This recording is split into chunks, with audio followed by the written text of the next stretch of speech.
Stand by to launch FanStream Sports. 3, 2, 1. Let's start. Hello, sports fans. Welcome to FanStream Sports. Nothing but pure sports. This is the JP Show. JP, it is so good to hear you back on the air. Stand by. Now, here's JP. All right, welcome into a Tuesday edition of the JP Peterson Show. We are so glad you kids have assembled here to once again listen to your independent takedown of all things Tampa Bay sports. That's why you guys are here. We love you. Thank you so much. Appreciate you. Sorry we're late. Timmy was late again. Blame me. It's fine. I've only been here since like 7:45. Oh, little traffic issues in South Tampa this morning. Shocking development. Figure. Shocking development. Sat in construction for you want traffic issues? Let me tell you this. I live on a tollway. JP, you've been here. You've seen our Dallas North tollway. Yeah. That runs right through Frisco, Plano, all of it, and the thriving, burgeoning metropolis that Frisco is, where everything. By the way, every time I hear people say about public, funding, well, we need more roads.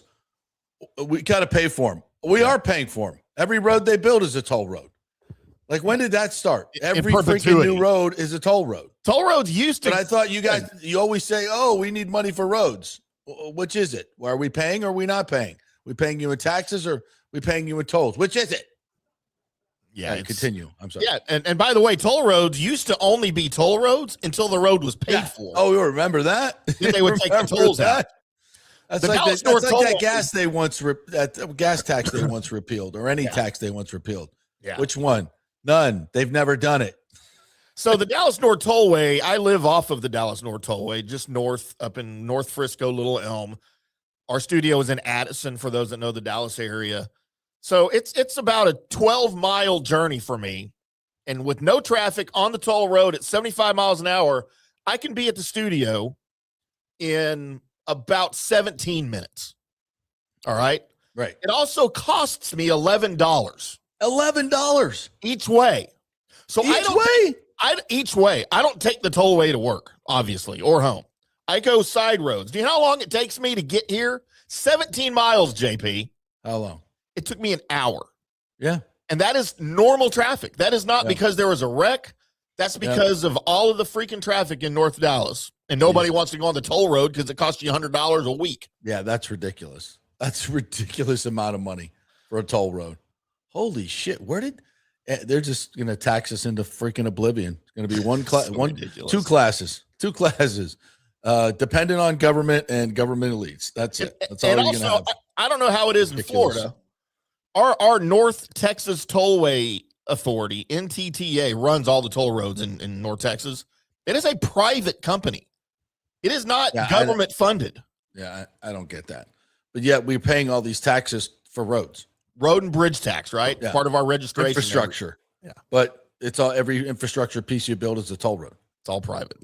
Mm-hmm. Dumb. All right. Bitching Get over off my lawn. Yeah. And oh, by the way, the bullet didn't match. They killed Charlie Kirk. Shocking development. Wow. It's the world we live in, man. Yeah. What do you want? You know what? Let's talk about sports. Let's escape and just talk about sports.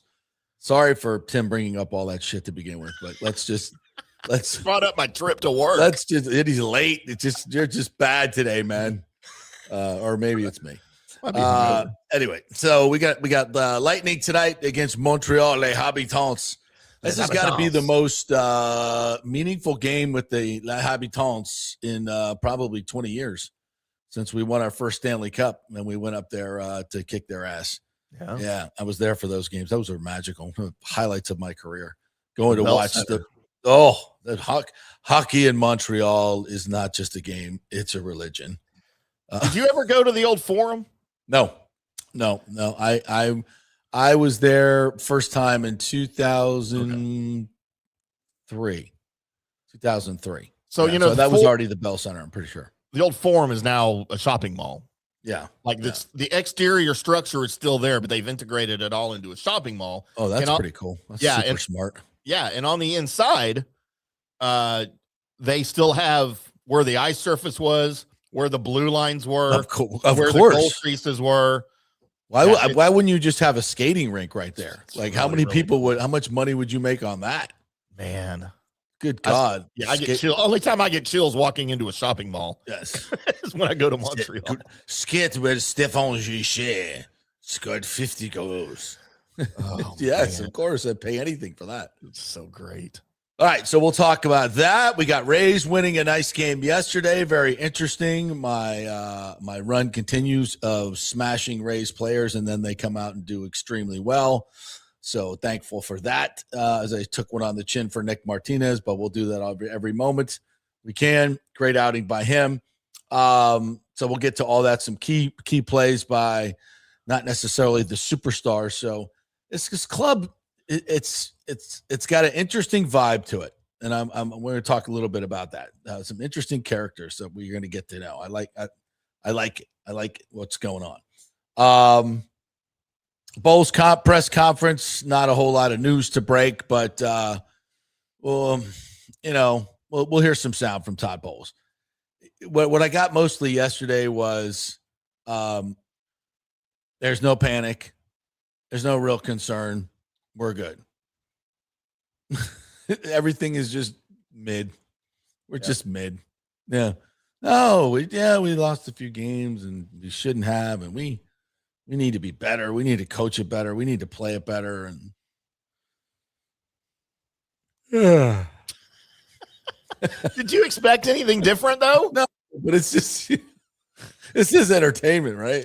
It We're supposed to get excited, and it's like watching wrestling. You're gonna spend $2,000 to go to a Bucs Sunday or any NFL Sunday. I think a little something for the effort, huh? Give me a little sizzle. Give me a little something. And you know where they pick in the draft?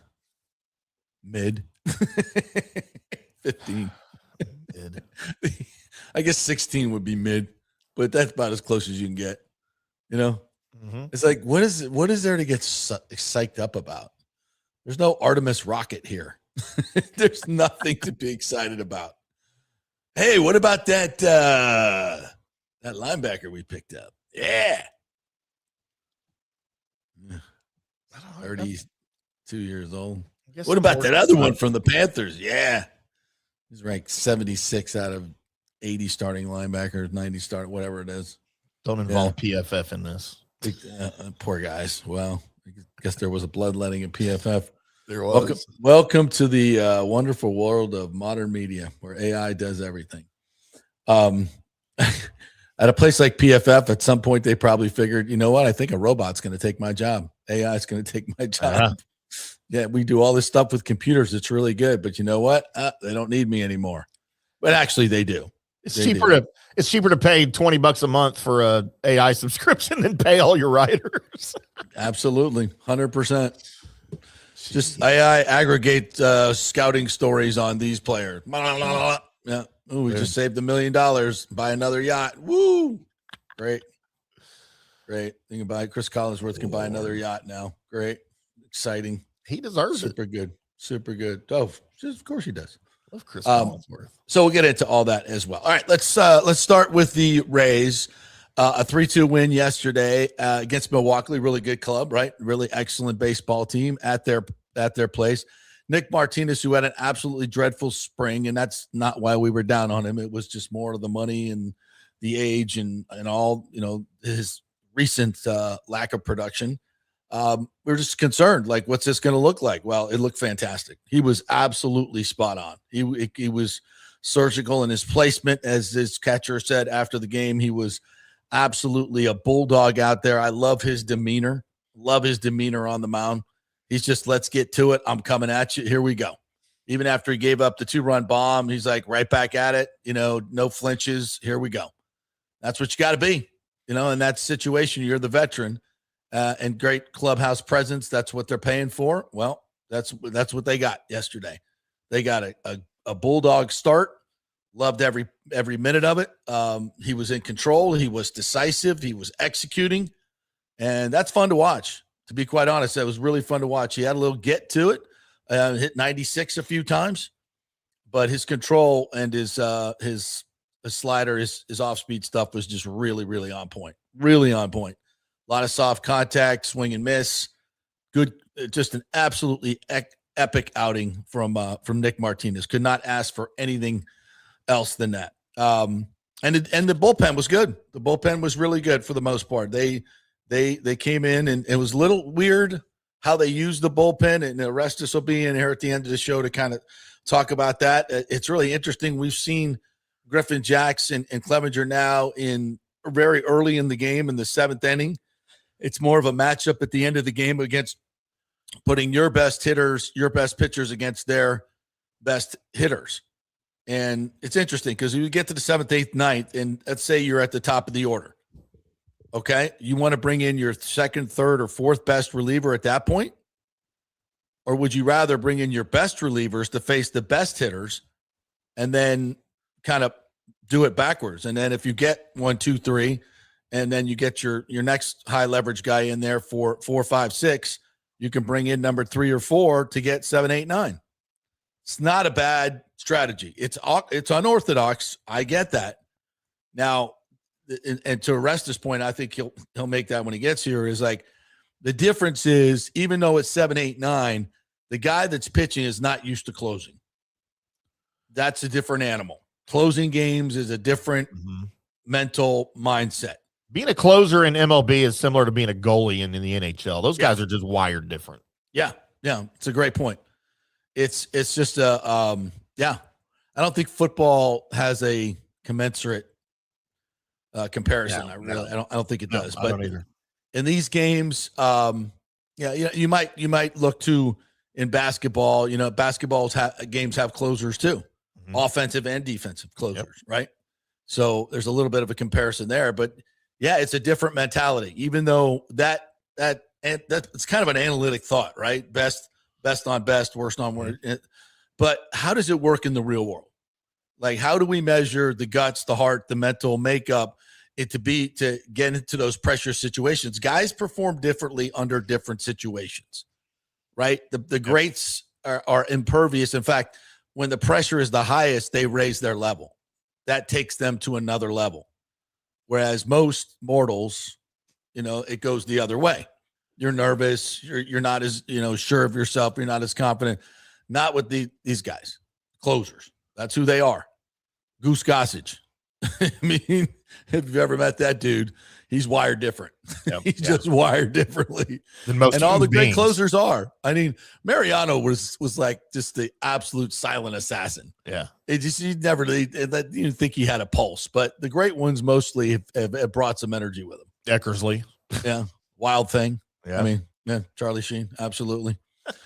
The great ones. So yeah, and so I don't know. We'll see how that works out. It worked yesterday, but we'll dive into that a little bit when Big O gets here. Offensively, it was great that Yandy Diaz led off with a home run, and everybody wants to laud his great hitting skills, and they're fantastic.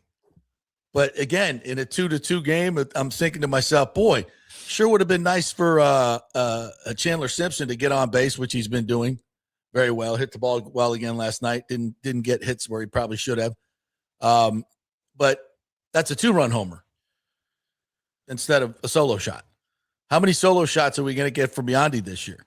Because it's not only the first time he bats, obviously there'll be nobody on like this. You guarantee a solo shot. But even later on in the game, when you got 7, 8, 9 in front of you, how many? Those are your worst hitters. How many of those guys are going to be on base? As opposed to if he were batting in the 2 or 3 hole. Once again, really no protection for Junior Caminero, and until they put Aranda or Yandy behind him, he's just not going to get it.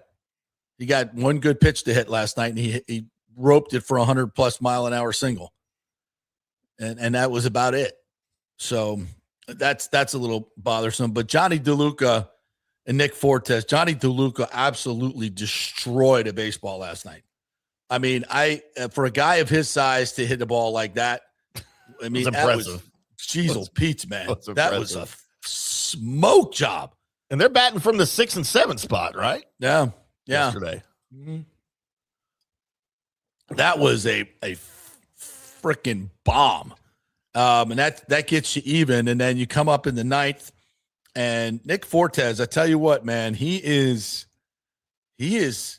very impressive. Not only from a defensive standpoint, from an offensive standpoint. This kid is getting really good, and he makes Fiducia look absolutely impotent. I guess he recovered from his injury in St. Louis. Yeah. Just a little bit of ice needed there. Maybe a tub or two. Yeah. Yeah. Cold plunge for sure. But Fortes steps up in the clutch in the ninth and just rips one to the gap off a really, really tough closer. That was an impressive at bat. And, DeLuca also had a great at bat, 1-2 count against Trevor McGill, fouled off a knuckle curve, then took 3 pitches to walk for the go-ahead run. That's from the Topkins piece. And it's a great description. And you got to get on base. Obviously, you got to get on base to score. And then Fortes comes up and smokes a 98 mile an hour fastball on the outside black and smokes it to the gap in right center. And just, and then they get the close. So really, really good game. Well played yesterday. There were a couple, I think just in general, the Rays have not played clean baseball.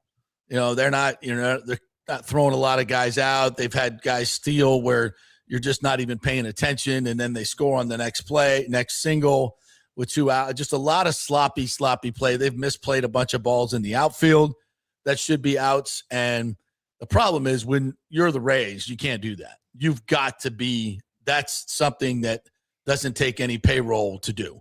You got to play clean baseball. You got to be a dynamic defensively. And they really haven't been yet. They haven't been. And they're at 500. So there's a lot of the best is yet to come for a lot of the facets of the game. The bullpen's going to be better than they were yesterday. And the defense is going to be a lot better. It better be a lot better than it's been, because that's your calling card. Yeah. That's your calling card. And it's been anything but clean. Chandler Simpson ran into an out last night. I don't know if that was a contact play or what. He steals second, and then, routine ground ball to short, and you're running to third with 1 out. I mean, what are we doing? That's just that. I don't know, but we do run this stupid contact play when runners are at third. I guess we don't want to allow baseball players to actually read the play. I don't know what the case was with Simpson in that one. I didn't see any quotes on it, but either way, you can't be running into an out like that. I don't think you're dumb baseball, and it cost them a run. I don't think the Rays are giving him a ton of latitude on his own at his age and his experience in major leagues. That was, at least I would think they wouldn't. Hopefully he's that, I would like to think that was a called play. No, wait a minute. You're on second base with 1 out, and the ball is hit sharply to shortstop. Yeah, you don't run. You don't run. You read the play. That's what I'm saying. But you can't tell me we're not going to allow major leaguers to read that play. Well, he read it incorrectly either way. Well, he just broke. And I don't know if he read it wrong and thought he could get to third, or if it's some, like I said, we do this contact play at third. Any contact you're running. Doesn't matter if it's hit on 1 hop right to the third baseman who's standing next to you. You got to run. Yeah, you can't. It's the dumbest shit I've ever seen in my life. You can't do that. It's you got to allow major leaguers to read plays, and that's an obvious little league read. Sharp ball, ground ball. It's right in front of them. Right. It's right in front of them, and you're staring right at them. How many outs? Can't be. 1. How many outs were there? Was just 1 out. There's no way you send them. No. Whoever's idea that was. Well, they didn't send him. It wasn't a steal. I'm just saying it was a ground ball, and he's got to read the play. And he ran right into an easy out, and it cost him a run. Even if they're telling him to run on contact, when you see that contact, you don't run. Not if the manager. Not if that's the analytical rule. Yeah, I don't Which care. I mean, again, a question I'd like to ask is that did he run into that or whatever? Because if he did, that's just really, really bad baseball, and he's got to be way better than that. And then, because like I said, next hitter gets a sharp single. I think it was cost him a run. Yeah, would have scored. Yeah. So, and that it obviously in a 2-0 ball game, and ends up being a 1-run game. That's the difference. So, it's No bueno. No bueno on that. But they get the win, and then we'll see Sugar Shane tonight. Sugar Shane tonight. JP, I've noticed a disturbing trend through the first 4 or 5 games of Major League Baseball this year that I don't know if I just haven't noticed before or if I just didn't pay attention before. Because I know early in the season, advantage pitchers, right? Hitters are still kind of getting their flow, even though they've been through weeks of spring training. They've played in the World Baseball Classic in a lot of cases. I still think the early season is advantage pitchers. And it's still cold in some places. I get it. Yeah. Batters hate swinging in cold weather, but the strikeout numbers this season seem way out of kilter for me. Are they up? They are way up. So the Major League record for strikeouts in a season belongs to the Twins in 2023, 1,654 strikeouts. That's just a tick over 10 a game, by the way, if you're scoring at home. Right. The A's this season, JP, through 4 games, 57 strikeouts. And it started because I saw a stat during the Rangers game that they finished the game. Now they have 45 strikeouts through 4 games. And I'm like, holy crap, that's ridiculous. So then I went to see the leaders. Dude, they're in like 7th place. They're not even in the top 3. 57 strikeouts. Now I know that's going to balance out a little bit. It's only 4 games. I get it. But I don't remember that the numbers being this out of kilter. Because if that continues, you're talking about 2,300 strikeouts this season for the team. That's a lot. Yeah. Now, to their credit, the Rays, 31 strikeouts through 4 games. And they're tied for what?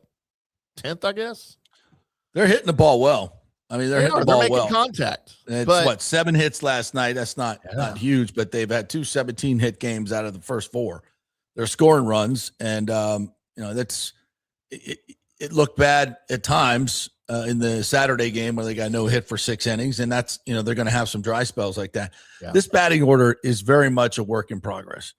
They're getting hits, but again, I still think it's dysfunctional in terms of no protection for Caminero, and Chandler Simpson is being grotesquely underutilized, and Yandy, I think, you're not taking advantage of the contact for him to drive in runs, which you're going to need RBI guys. I can see Yandy batting at the top sometimes if you have a bunch of RBI guys on your team. You don't.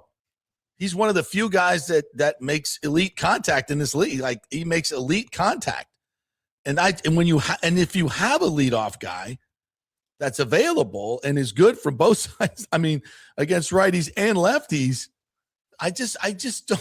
I know I do this every day, but it's just mystifying. And when I saw Yandy hit a leadoff home run rally, I'm like, that's great, but we don't have many guys that can do that. Let's put people in front of him so when ball go over fence, people run round score.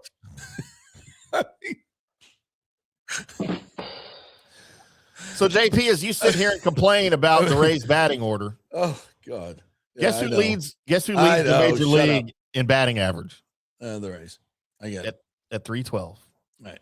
And they're scoring runs, but we can be better. We can be better. You can't tell me that Yandy at the top of the order is the reason why everybody else is getting singles. I mean, no, it's an individual game, yes, and a team game, but yeah, I mean, it's just kind of math. I don't know. Call me crazy. All right. Alejandro says, good morning, JP and Timmy. What a good win last night for the Rays. Even though we were worried about Martinez, he actually pitched well. It was fantastic. Yandy getting his first homer of the year was nice to see. 1.2 Rays. Yep, that's right. The Lightning are back in first place, and hopefully we can beat the Canadiens tonight to help us in points. Hopefully the Sabres lose to the Islanders tonight. How many more games till we clinch? Well, actually, at 98 points, you're in the playoffs. No team has ever had 98 points and not gotten in the playoffs. So they're there. Now it's just a matter of seeding. And I still, Cooper will dance around this question a little bit, but I still think in my heart of hearts that he likes starting on the road in the playoffs. He never really cares about what your position is because I think he really enjoys starting on the road in the playoffs. He feels like I can always steal one of the first 2 games. Unless we're completely outmatched, we're going to win one of the first 2. And then as we settle into the series, games 3 and 4, I have a pretty good feel of how we, from a coaching standpoint, how we match up. And then I can make final changes. And then it's a much better chance to get the 3-1 when you start on the road. I think he believes that. And it makes sense. And it makes sense, especially when you have a seasoned group that it plays well on the road and is not affected by the emotions of the crowd as much as, maybe a younger team would be. So I'm like, do I care how many games we win? I say this, if there's players that need to be rested for the playoffs, I'd rather be on that side. Mm-hmm. If guys need to be rested, now, okay, 98, we could be playing with a little bit of fire. So we got 9 games left. Let's see where we are at, 4 or 5 games left. And then maybe you could take your foot off the gas if you got some guys who need to heal up. We got some depth there and that should be fine. But first and foremost, let's go out and get wins tonight. You got to beat Montreal. And I think tonight is, could be a preview of the first round, right? Very likely. Yeah. So you're looking at how do we match up against Marty's boys and Cole Caulfield, who's 45 goals now, be the first 50 a goal scorer in Montreal since Stéphane Richer, way back when. So yeah, it's a big game tonight, and it's going to have a playoff atmosphere to it, and I'm looking forward to it. We'll get into a little bit more on that after the break. Maybe some more Rays comments here. John Hill has a Tiger comment. Tiger was looking at his phone and changed the radio station just before impact with the pickup truck that slowed down with 2 pills in his pocket. Well, I had more than that in his system. Yeah. Well, we'll never know. We'll never know. Although if you read the report from the arresting officers, they said everything but Tiger was fucked up. Yeah. Well, Tiger admitted it too, though. I mean, he was and I shouldn't be laughing because it's just ridiculous at this point, man. We did an extended segment on Tiger Woods on our From the Rough last night or yesterday. Johnny and I did. And I spouted out the weird sports stat that Tiger Woods has as many rollover crashes in the last 12 years as the Cowboys have playoff wins this century. Funny, but not funny. Funny, but not funny for either funny, party. But not funny. Yeah. I've always said that California, we talked about it with Nick yesterday, that Genesis, that tank that he was driving saved his life. Yeah. Saved his life because that would you fall asleep at 70 miles an hour going down a canyon road and cross 2 lanes of traffic coming the other way and don't kill anybody or yourself. Yeah, that's God saying, all right, knucklehead, we'll give you one more chance. We'll give you one more chance. How many chances do you get? And this is what you do with it. Why don't you just have a driver at this point? I mean, everybody's talking about that. I said that. I've been saying that for 10 years. I mean, what are we even talking about? Why wouldn't people saying that when he did the last 3 crashes or was found asleep at the wheel? Or when NFL players get caught drunk driving, like, for the love of God, you can afford a freaking Uber that night. You not only that, the NFL supplies an anonymous car anytime you want it. Yep. And for no charge. I think FanStream Sports should do that. I do too. Get me a driver. Talk to Johnny. L to the M. Get some drivers, Johnny. Yeah. But again, for Tiger now, bro, you got kids, man, that are really counting on you, that love you, that are of the age now where you can become an embarrassment as a parent. Like Peter Pan, grow the F up. It's time to stop doing kid stuff and become a big boy. And there's this story out there that he doesn't want a driver because he wants privacy. He doesn't want people to know what he's doing. Listen, Tiger, I got news for you. We know you're a freak show. Yeah, we all know you're a freak show behind the scenes, and that's fine. We don't care. I'm sure there's some of us admire it. Yeah. Back in the day, honey. I know you're watching. No, it's just, but it's, and nobody cares about that, Tiger. All we care about is you don't kill other people. And, maybe you could have, elongated your career instead of doing this stupid stuff.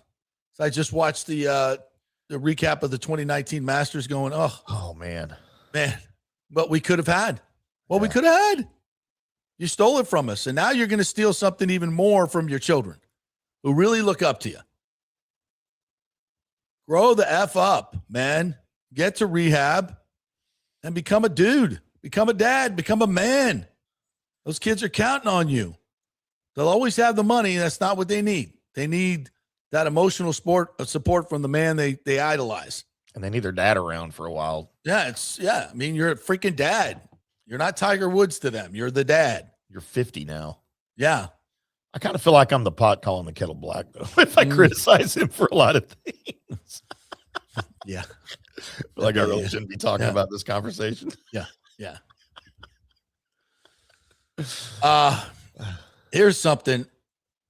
Aviation says the Bulls players released from the team for anti-gay remarks. Multiple people on rosters right now with federal cases open. This is, I think the NBA's got a problem here. And I'm not necessarily condoning what he said. But if you're going to allow Steve Kerr to slander federal officials and lie about them in a very serious way. In an NBA forum. In an NBA forum. And all the other stupid shit that he said over the years. Yep. And it's fine. Listen, he has every right to say it. You ain't kicking him out of the league. And some of your other coaches, knucklehead coaches. Now, this guy, you can't handle any of that. You can, and you don't even ever get a statement from the NBA about some of the stuff that is said by the players and some of the things they've supported over the years that have turned out to be grotesque lies and the propaganda that they've spread. They never apologized for any of it. And then this. I mean, if you're going to let your coaches spout off and sound like morons in front of a microphone, you got to let your players do it too. Yeah. Without punishment. Exactly. And I'm not picking a side either way. I'm just saying it happens, both opinions of both sides of that, whatever, that topic. Just let them all do it and either tell them not to or let them all do it. I mean, just be consistent with it. Yeah. Yeah, it's that's a problem. That is a problem. But that league has got a lot of those problems. But you know what? These leagues kind of set themselves up because these leagues get political. Oh, yeah, they do. Yes, they do. And they've lost a lot of customers because of it. If you're going to host a Pride Night every freaking season, then you're going to get a little backlash for it from some of your employees who maybe don't agree with that. Yeah, and listen, I don't have a problem with that. Now, if you want to force things on the players, I mean, obviously the players have had their way with that, and the league has said that, and I think that's the right way to handle it. But no, I mean, I don't, that's not the thing.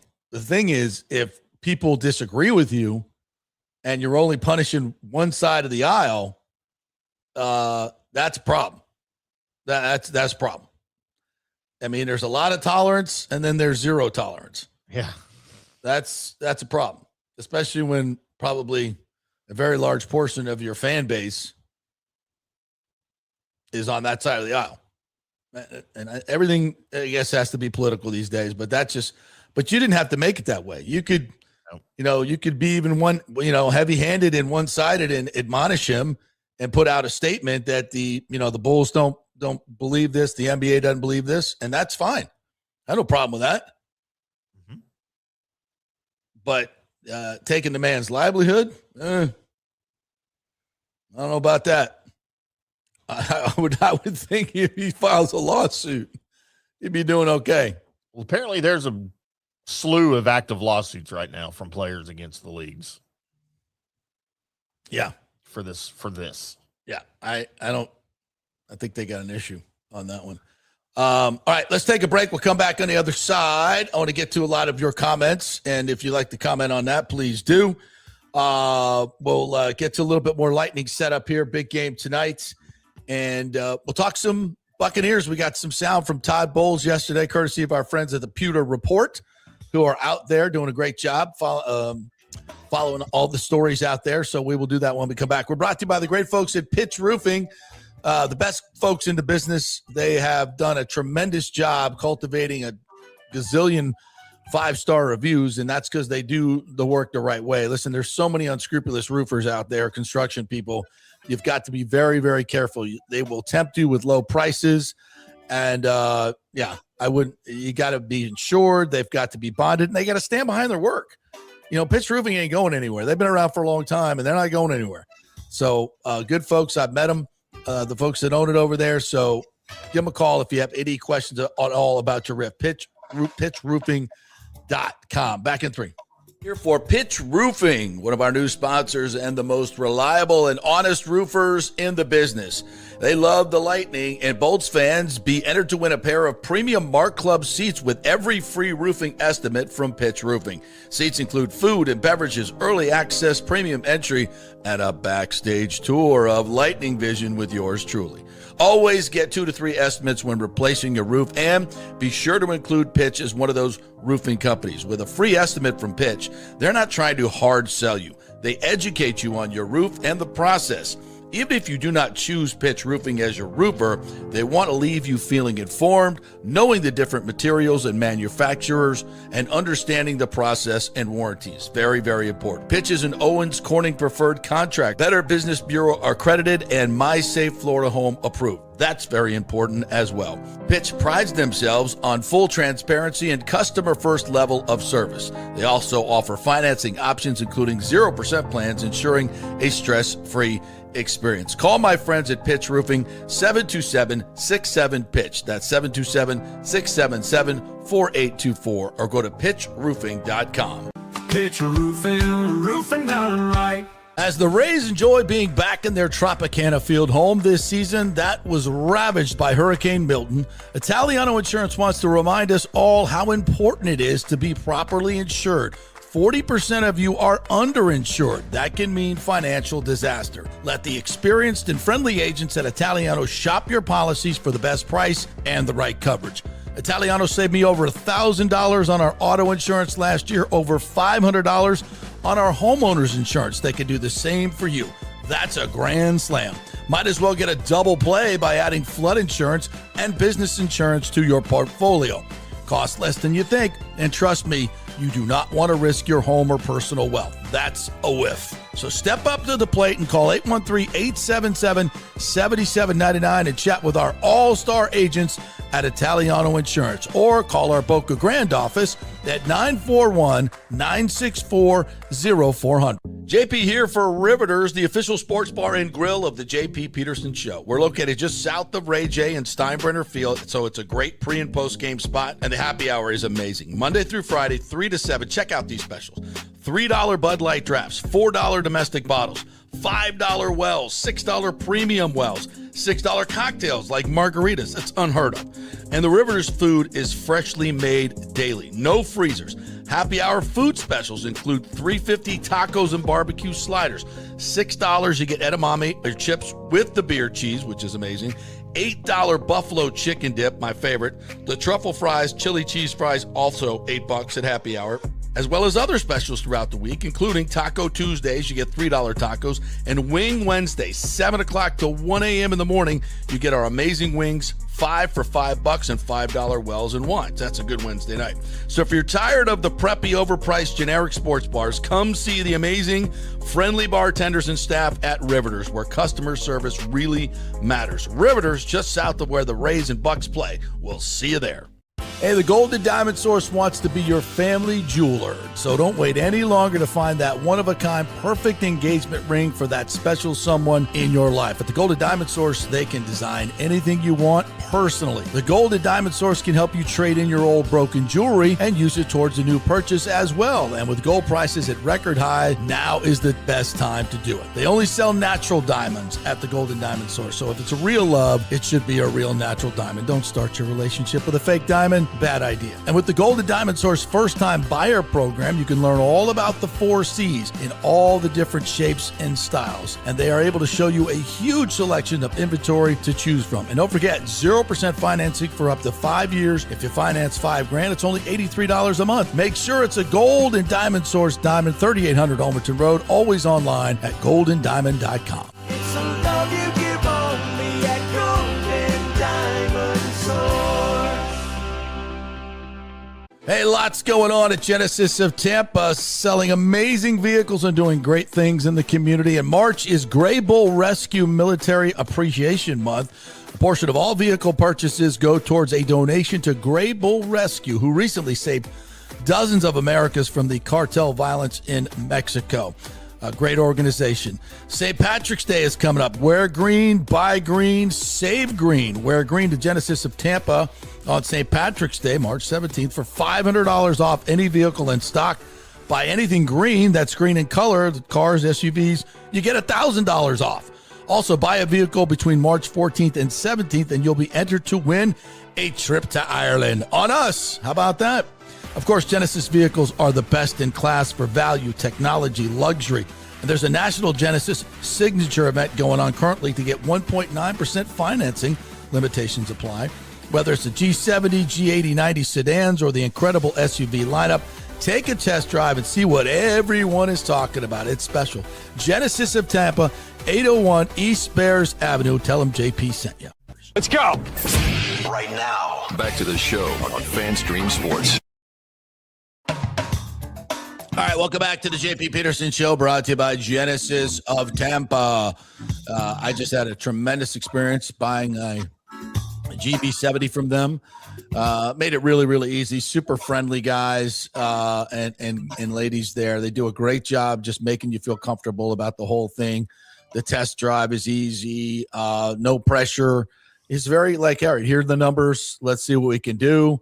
And we got it down to the number that would work for me. And you have one really, really happy customer. And I'm really looking forward to, the great service that they give there. They have these pit stop things where it's part of what they do at Genesis of Tampa. They're VIP. They'll give you a car if you need it. They'll come pick up your car. If you have something that needs to be done, give you a loaner. And then they'll do the same thing when they bring it back, or you can just go in for what they call a pit stop, and they'll top off everything, put new wiper blades on, whatever you need. I mean, it's fantastic. And that's what you get with Genesis of Tampa. A great experience buying the car and servicing the car as well. So I'm in good hands. I don't have to worry about it. I got extended warranty, everything. So that's what you want. Do they do that pit stop thing in 7.8 seconds like they do in IndyCar? Yeah, if you ask them to. If you call ahead, awesome. They'll have the whole team waiting. It'd be amazing. Dudes are like got wipers in their hands, right? That'd be awesome, wouldn't it? That'd be fantastic. Hey, what guys got a stopwatch? Ready, go. Yeah. They got the pit reporter over there with the microphone. Hey, a couple other things. Very interesting soundbite from Levante David on with the Bussin' Boys. I just sent that to you, Timmy. We'll play that in the second half. Talking about AB when he crashed out in New York. It's a good story.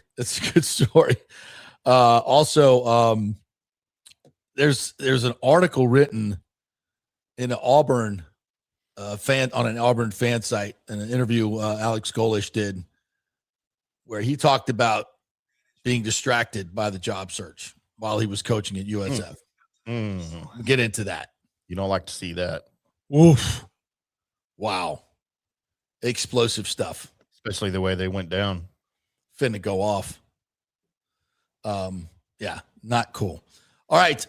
Lightning and Les Habitants tonight. I have not heard yet whether Cooch is going to be in. We need to Cooch. No question about that. The boys were a little lost this weekend in terms of playmaking. setting up goals. They got some gritty goals, got some unorthodox goals from some people maybe that don't score that particular way, but that's what you need when your playmaker, the MVP, goes down with a little flu. You got to put him to bed, and the other guys got to take over, which they did. They got back-to-back wins this weekend. So hopefully Kucherov will be back tonight, and maybe Nick Paul as well, so we'll be able to start seeing what this playoff lineup looks like. And Lord, please, can we get off to a fast start tonight? Can we just not spot them 2 tonight or 1? So you've got the Les Habitants at home tonight. Yes. Obviously important in the playoff chase. You also Yes. have them again in late next week. Yeah, up there. Friday right? night. Yeah. Up there. So maybe I'll make the trip to Montreal. No, you for won't. that one. No, you won't. You're not going Can't make anywhere. it- I can't even make it to Tampa. You can't make it to the studio. Get out of here with that. Hey, I'm here today. I know you are.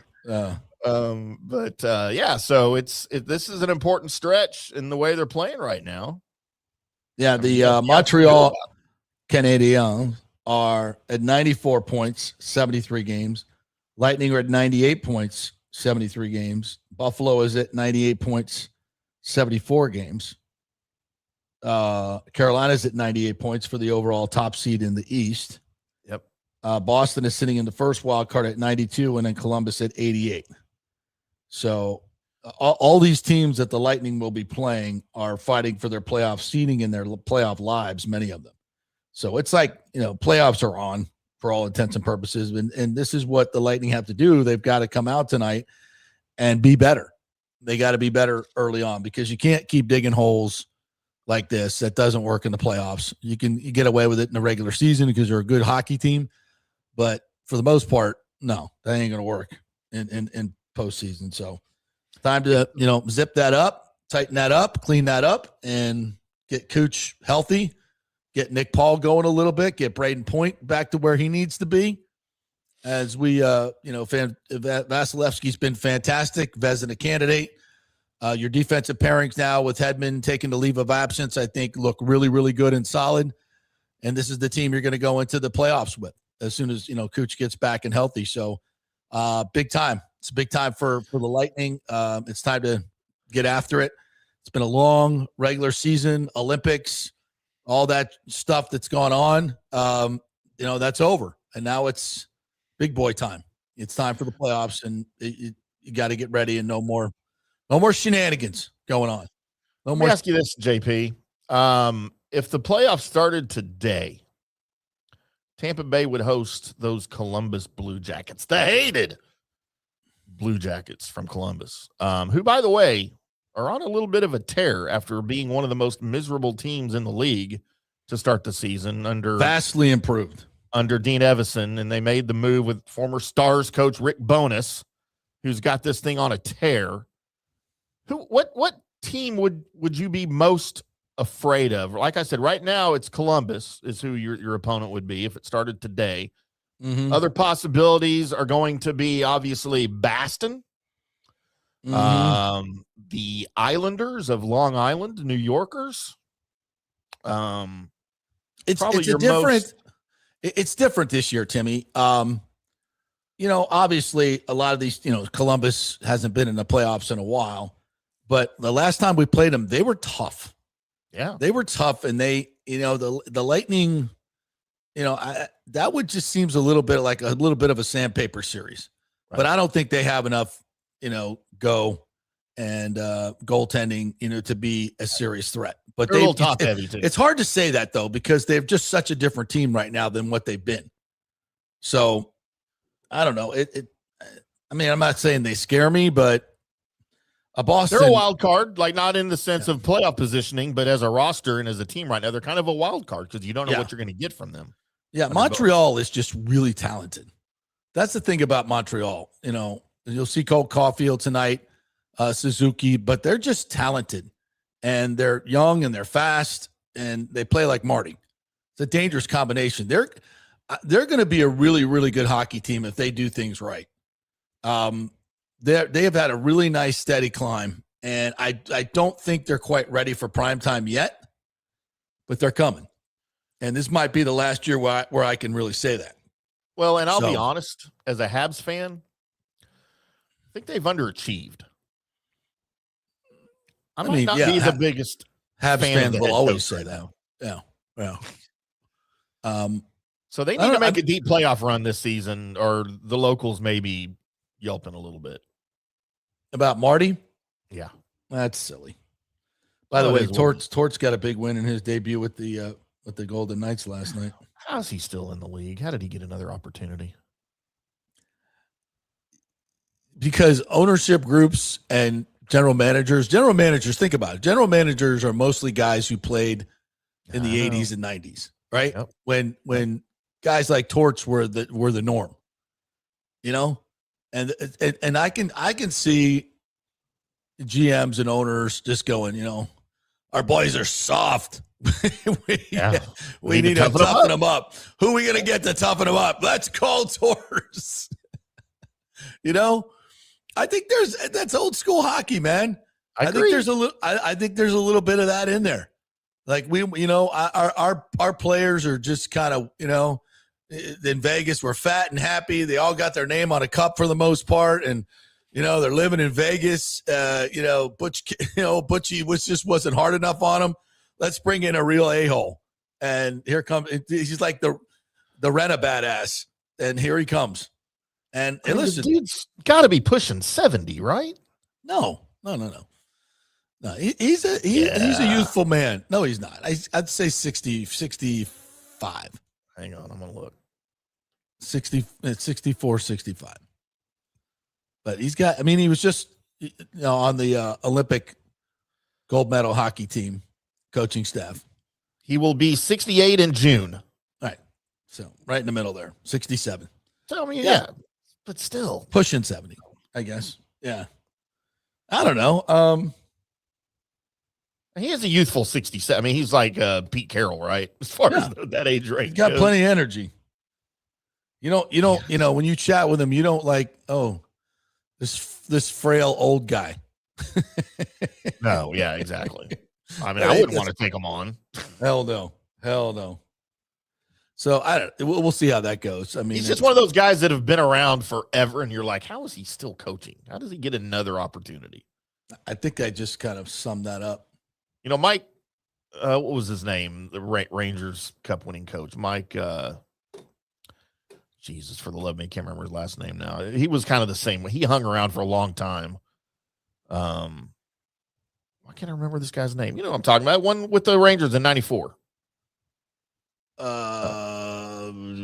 Oh God, I'm having a brain fart on that one.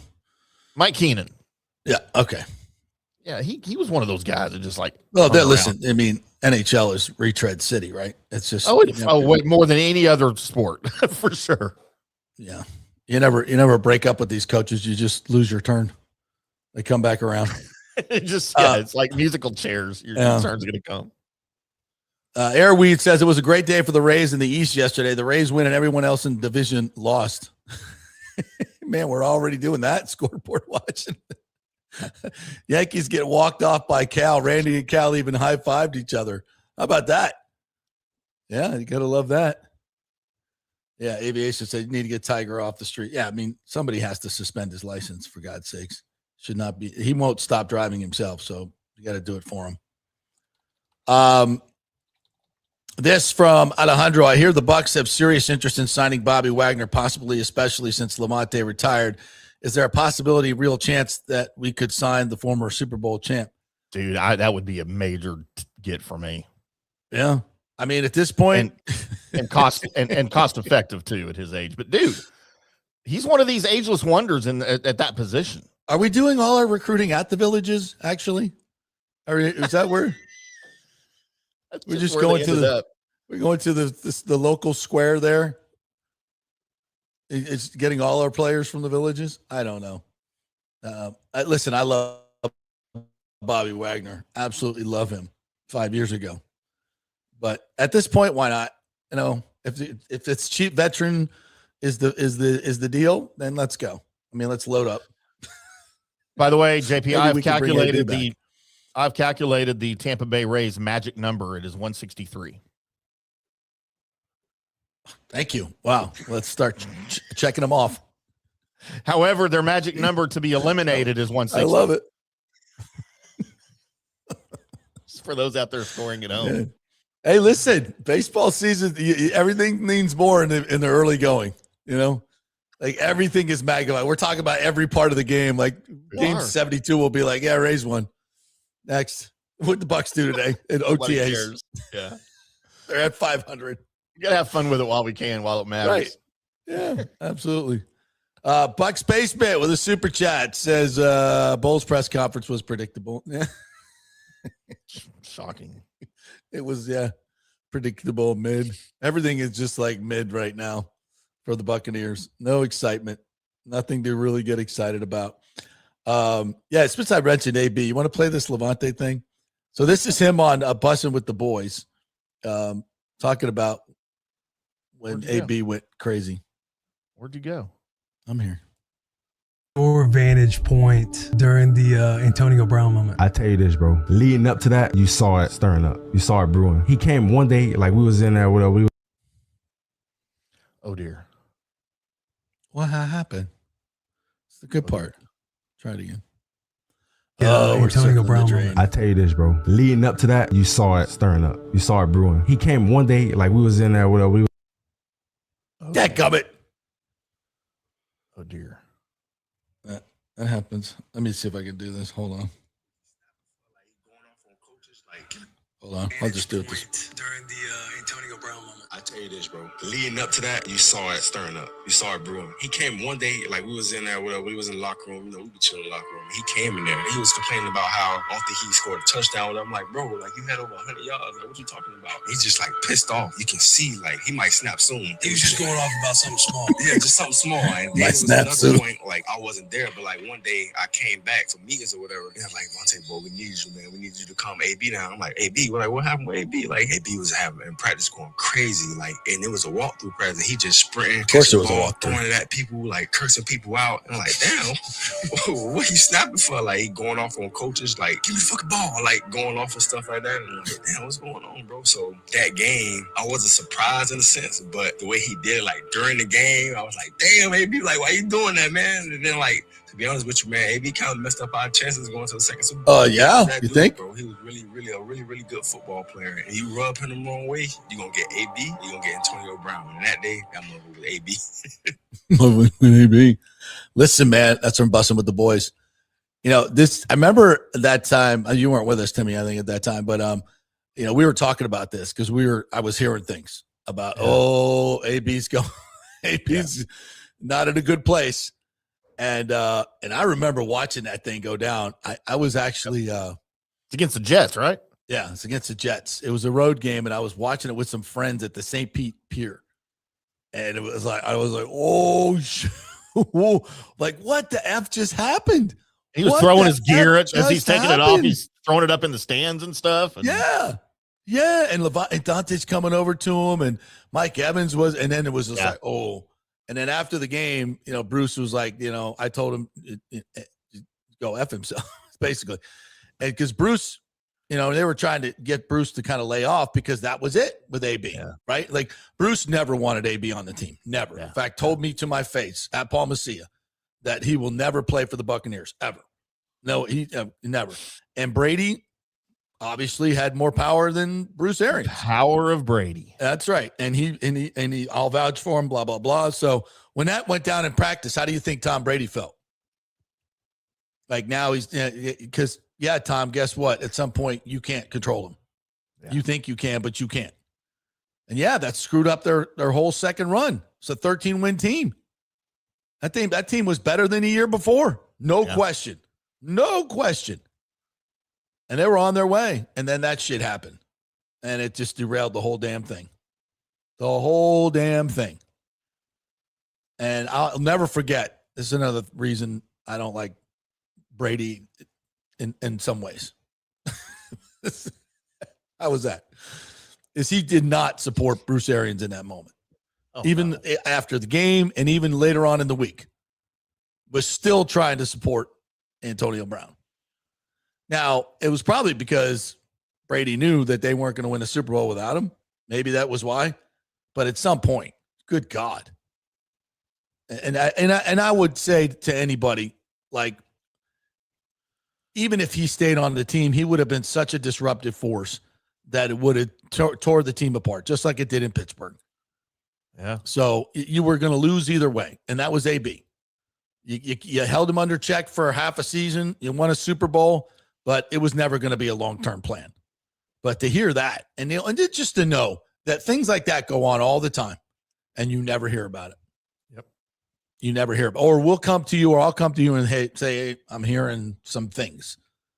And we can't say exactly what happened, but we just try to give you a overall background. Because I'll tell people, like, just totally anonymously on background. I'm not going to mention any names or anything, but we'll just say, just in general. Because, people want that out. Some people want it out because they're vindicated, or just to know that, even have an excuse that bullshit's coming. So, and they'll use the media to do that. And that's what we got. We got a little bit of that back in the day. And it was bad. It was bad. All right. Let's take another break. We'll come back and we'll hear from Todd Bowles from yesterday's meetings out in Arizona at the Biltmore. He sat down with some of the local media, Pewter Report, and we got some of those clips for you. So we'll play those when we come back. We're brought to you by the great folks at Riveters. If you're looking for a place to watch the Lightning game tonight and Rays baseball all at the same time and get a great meal with great service, great local hoppy IPAs that they make right there, the microbrew, the hazy IPA is fantastic. It's Riveters right there on South Del Mabry, just north of 275 and just south of the stadium, right next to that spaceship. It is the best sports bar in all of Tampa Bay. Go there and tell them JP sent you. Back in 3. Well, the folks at Third Generation Plumbing and AC want to say thanks for making them so dadgum busy. Of course, advertising on your favorite Tampa Bay sports talk show helps, but it's their incredible customer service, honesty, and integrity that have earned them tons of 5-star reviews. And now you could be part of the team at Third Generation. Yes, they are so slammed, they need to hire more certified AC technicians and plumbers. It's a great family business to work for. My buddy John Rodriguez runs an old school family business since 1995. They pay well, give you all the holidays off, and they offer great benefits. No cold corporate atmosphere here. You're part of the family. If this sounds cool to you, call them and apply at 813-961-8024, or you can email your resume in at thirdgenerationplumbing.com. Just go to the website, you'll see the button, email them, or call them at 813-961-8024. And don't forget about the $169 yearly maintenance special. It's a no-brainer, guys. thirdgenerationplumbing.com, and they also do AC. Ciao, Paolo Tini here, owner of Caffè Paradiso, voted number 3 People's Choice Award on Open Table. I want to thank all our loyal family of customers that have been enjoying our great traditional Italian dishes we make from scratch every day. It's a great family story we're proud of. Our family moved from Rimini, Italy in 1984. My dad, Caesar, started Donatello, and that's where I got the start in the restaurant business. I started Caffè Paradiso on South McDill in 1995, and we've been there ever since. From our traditional ossobuco, a veal slow roast for 4 hours, to our daily fresh catch, the Gruppo Paradiso, with a piccata sauce and lobster claw meat, homemade pasta like lasagna, farfalle salchicha, which is a bow tie pasta homemade with fresh sausage. Hold on a minute, JP's favorite. I love it. So come and have a glass of wine with me on South McDill. Get a reservation on Open Table and see all our 5-star reviews. Ciao, see you soon at Paradiso. Welcome to Kingmakers, home of the JP Peterson Show studio and Tampa's premier business networking and social club for members only. By day, it's an exclusive, vibrant co-working space with a stylish conference room,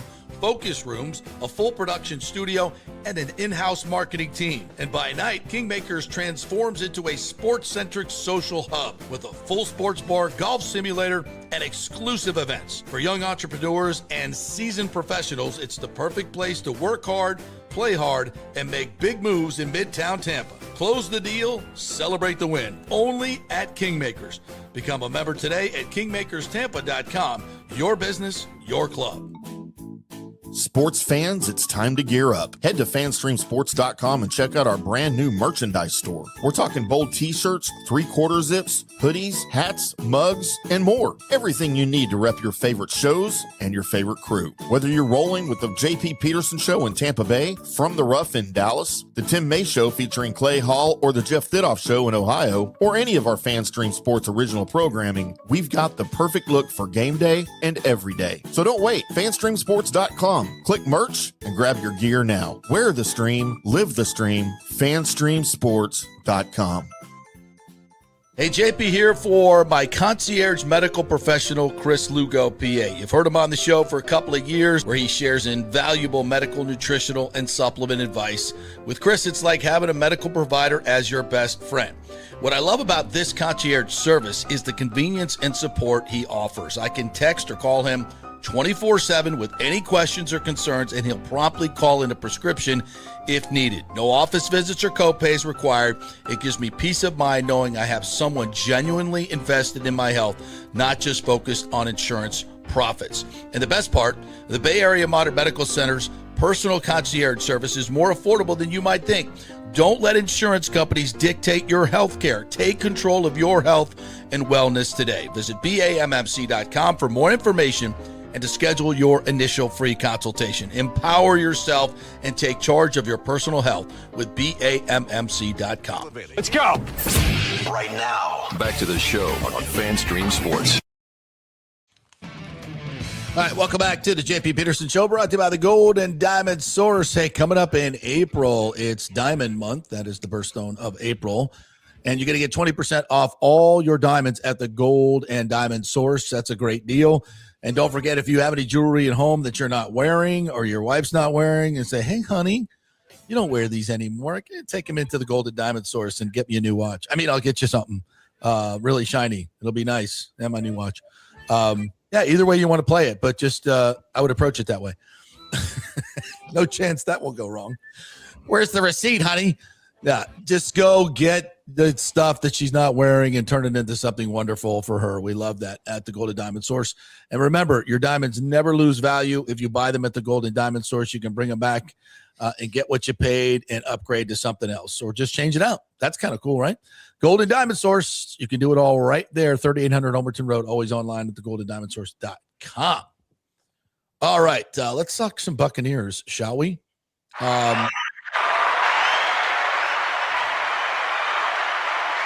Yes, and we'll start with a little bit of negativity from Bucs Basement. Says Todd Bowles' ego is going to be his downfall. He can't admit the issues with his scheme, can't admit his severe flaws, just let him fall in the sword of his ego and move on in 2027. Yeah, I mean, that'll probably happen. Probably. I don't like attacking Todd Bowles personally. You know, talking about ego and stuff. No. Stubborn. I like stubborn better. He's a stubborn man. Well, listen, he's an old school coach who's set in his ways. Yeah, that's what you get. Doesn't make him a bad coach. Just makes him, I think, replaceable. But John Tortorella. Yep. It's their biggest weakness and their biggest strength. You know, It's kind of the way that works sometimes.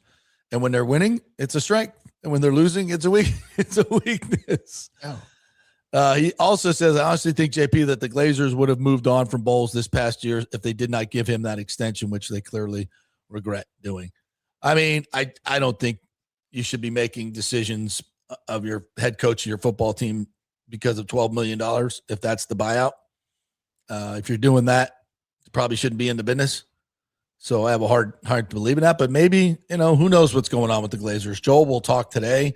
Not that he will reveal anything big, but everything tells me, just looking at the tea leaves, that they've done nothing about their stadium renovation, haven't even extended the lease yet at Raymond James Stadium, haven't talked anything publicly. There's some stuff that's leaked out about the stadium. I mean, this should all have been on the front burner, and it hasn't been. And they're not really investing heavily in their football team in terms of big bonuses, restructured contracts. It just looks like if indeed they're not going to fire a coach for $12 million, that tells me they're looking to sell the team, or they're just not really committed to winning. I mean, I don't say that as a personal shot. I just look at what they're doing. Yeah. Other Either way, teams it's are bad. spending big money. And again, the salary cap it's malleable. You can, if you want to go spend, you can go spend to a point, obviously. But they're not doing that. Not like they did with Brady. And you could argue the only time they ever did it was with Brady. And that was a no-brainer. 100%. Yeah. So where are we with that? And listen, if they don't want that criticism, go spend money. You know, I think that's fair. Airweed says, if you could smash on Valade today, that would be awesome. 0 for 3 with 3 strikeouts, batting in the 2-hole.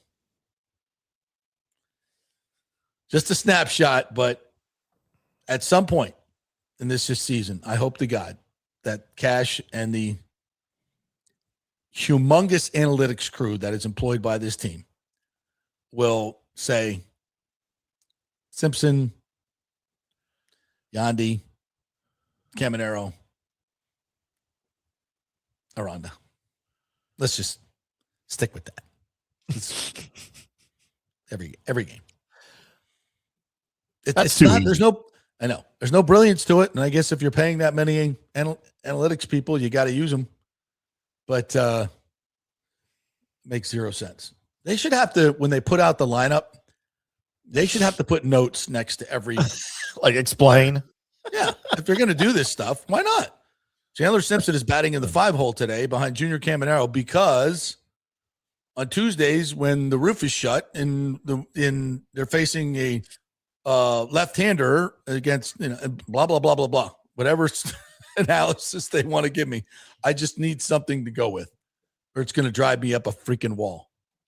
Please, for God's sakes, tell me what it is. Enlighten me. Statty Seth. Joe Walsh says, I thought Martinez was going to be a gas can. Once again, Rays 120, me 0. Game over. Hey, listen, one start. It's one start. Well, we're not wishing ill will on him. I want to be wrong about Nick Martinez. I want to get my $13 million worth. And I want to be right because I said he'd be a stud. Did you now? 1.2 WAR. Listen, I'm rooting for him, and that was a hell of a performance against a really good team. He was great. He was fantastic yesterday. He won't be that way every time, but we'll see how it all works out. What the hell do I know? That's right. I don't. Could win the Cy Young this year. I'm going to predict it right now. Cy Young finalist. Okay. Nathan Elliott said Buccaneer NFL draft party coming to Central Avenue in St. Pete. Yeah, they announced that yesterday that the draft party is going to be on Central Avenue, going to be a block party like First Friday that they do at St. Pete, which is really, really fun. So they're going to do that on Thursday, first Thursday. Does that involve a crowd of people? Yeah, huge crowd. I'm probably out. But they've never done a draft party. It's always at the stadium. Yeah. So they've never done one there. We were thinking about doing one here for the Petermans. So I guess we could, I wasn't going to do it because I'm like, well, who's going to come here when the Bucs are just right up the street? But now that they're going over the bay, maybe we'll do something here. If you Petermans want that. I haven't had a whole lot. I've had a couple of messages that said, yeah, that sounds like fun, but I'll need more than that if we're going to do this. I don't want 2 of my best friends to show up. What do you want, strippers? No, we're not Tiger Woods anymore. We've grown up. Come on. Shut up. I haven't. I know.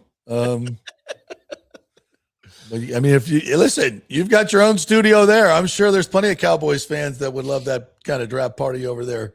Oh, trust me, we have a draft party. I just can't broadcast any of it. I got you. Alex Nunn says the bullpen comes in early because it's so early in the season. Cash did the same for Rass. I was okay with it. Oh, remember, same for Rass? Sorry, I don't know what that means. Is that one of those analytics terms?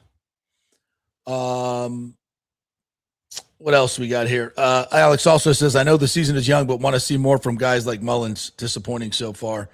Yeah, really disappointing so far. But it's 4 games in. But it's also, we witnessed last year, that's a whole season of not so good. This is what I wanted to talk about today as well. Kevin Kelly, ABS challenge to make the count 2-2 versus 3-1 was nice to see. This was huge. I mean, this was really, really big. Comes on in the 9th which was kind of weird. And they pinch hit a lefty against him. I never want to see a lefty hit against Kevin Kelly, just running that big slider right into the bat. But anyway, yeah, that was the call, and it was within inches. But a great challenge by Fortes, because that goes to 3-1 and he walks him. You got a totally different deal going on. And 2-2, he gets him out. It's just a complete reversal of the batter's favor. I mean, that was 3-1. It's all in the batter's hand. You're coming from with a very predictable slider into the strike zone. You can't walk him. That could end really poorly.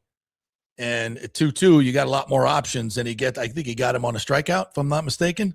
Yeah. That was a huge ABS challenge. I don't know if you saw the one, it was with the Reds, where CB Buckner missed 2 pitches in a row and challenged at the end of the game. Yep. And, listen, just in general, I like the human element involved. But the problem with this is these umpires have all different strike zones, which is, the pitcher shouldn't have to learn a different strike zone every game. And also, these umps have been vindictive for years and years and years because of their power. And they have attitudes, and CB Buckner was one of them. They want to be the star. Yeah, and if it wasn't for the ABS system, he'd be like throwing people out because he just made another shitty call in a big spot. And now guess what? He has to sit there and eat that. And I freaking love it.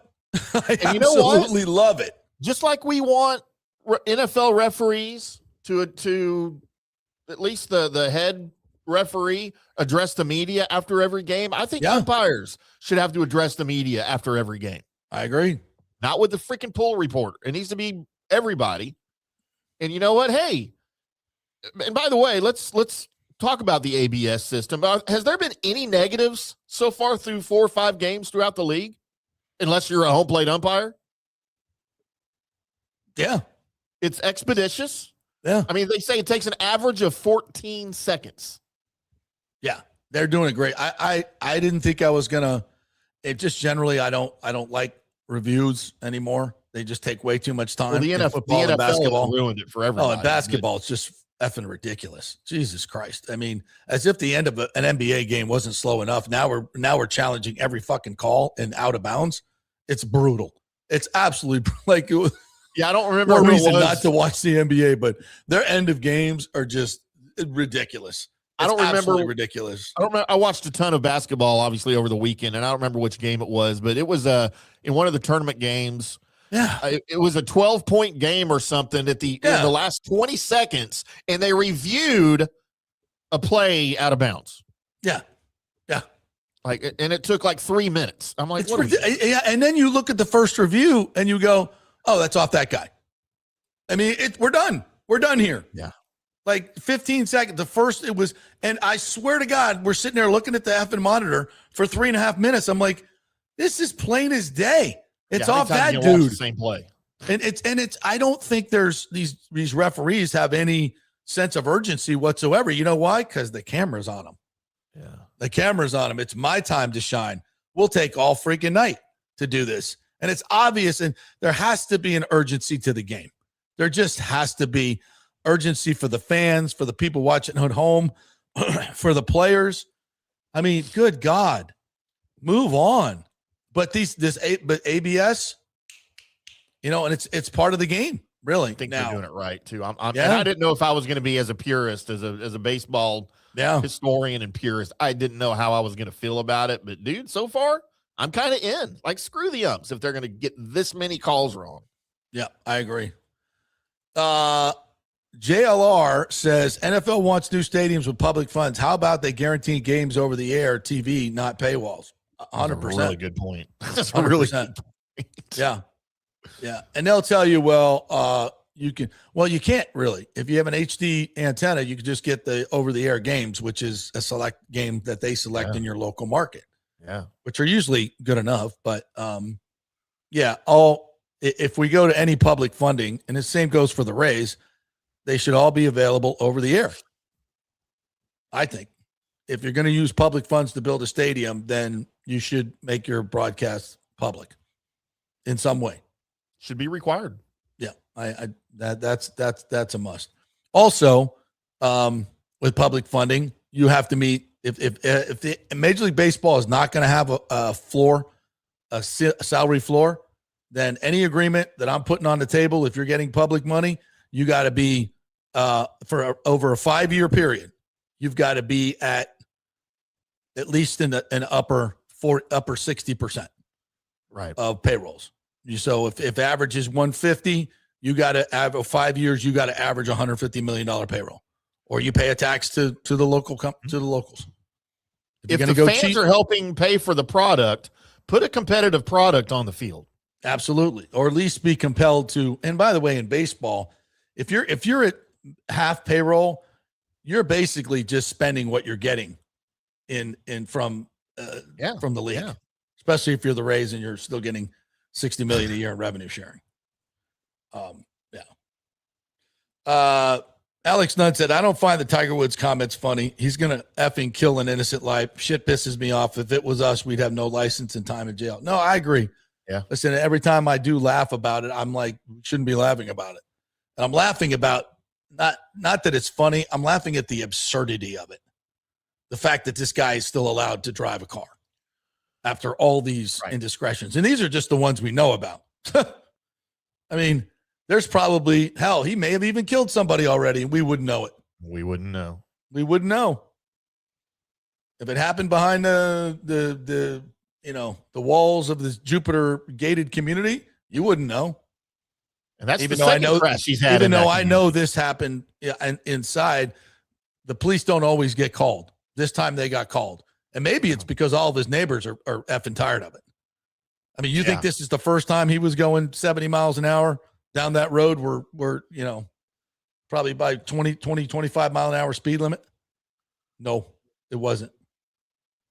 And the fact that the original report came out that it was like, oh, he was just happened to clip a truck that was going down the road in his trailer, like it wasn't, it was like some accident that was unavoidable. Get out of here with that. The trailer was stopped. They were turning into a driveway. Yeah. Andre Allday said, breach JPP. I just turned 51 on March 15th. Even though I still feel and look young, yes, you do, I have to turn the page and be an older man. Tiger needs to do the same. Yeah. Time to do away with childish things like drugs. Even if they're for pain, you can still abuse them. And the addictive personality that Tiger Woods has, we talked about this on From the Rough yesterday. Think about the addictive personality that he has anyway, because you have to have that kind of personality to have that type of practice regimen at golf and be that good at anything, right? It's an addictive personality. But that's also true of other aspects of your life. And that can include medication. Yeah. And whatever his behavior is, sometimes that's just you, and it's tough to change it. But it doesn't mean you can't change it. It's tough. And he's at a point now, he's like you just like I don't know who just said that on the comments, but he's going to kill somebody. Yeah. And I've been saying that since the LA crash, by the way. Yeah. Actually, since he could have killed somebody then. Oh, it's a miracle nobody else was killed. Including himself. Yeah. A miracle. 100%. Yeah. If he wasn't in that Genesis tank, he would have died. No question about it. Play Blues Wolf said, welcome to the NBA, the proud sponsor and media voice of the CCP. Yeah. NBA is a joke nowadays, said Chris Cole. I listen, I think there's some great young players in the league, but David Silver is doing his league a tremendous disservice with this stupid shenanigans, political, left-wing culture that he's just totally supporting and enabling. It just has no place in sports. It just doesn't. The new menu items at the Trop are the Cubanos, Cuban hot dogs, chicken empanadas, Cuban, hot potato, pig and potato, flaming hot corn dog. Woo, flaming hot corn dog. That sounds like a nice night on the crapper. Woo, Lordy. I'm here for it, though. Chris Cole says, between the wokeness, soft defense, and the load management, the NBA has lost a lot of fans over the past 10 years. Oh, absolutely. 100%. And the way one of them. And the way the end of games is officiated and adjudicated. Oh my Lord. Think about the difference between the NBA and hockey. Right? You could go 12, 15 real minutes of playtime and not have a whistle in hockey. Substituting on the fly, no reviews for the most part, unless there's a stoppage of play. That's hot. And at the end of the game, you don't have stoppages of play at the end of the game after the 4-minute TV timeout. After that, it's go time. And then the goalie is pulled. No, we're not stopping the game to pull the goalie. Hell to the no. It's on. Jeez, old Pete's, what an ending. An NBA game, you're 2 minutes left. It's going to take 45 minutes. And they're going to stop play every 3 seconds for bullshit. No, thank you. Have you ever seen college games are better at this? When the two college coaches run out of timeouts and they got to play like the last minute of just basketball, it's insanely good. It's so good. It's exciting. And you have to stop and call timeout for Steve Kerr to drop an isolation play for Stephen Curry. Really? Up by 15. Yeah, we got to draw that play up. Hey, go score, you genius coach. But that's what they do. We got to say, timeout, move the ball halfway up, timeout. No, thank you. Hockey all day. Wow, Danny's got the whole menu.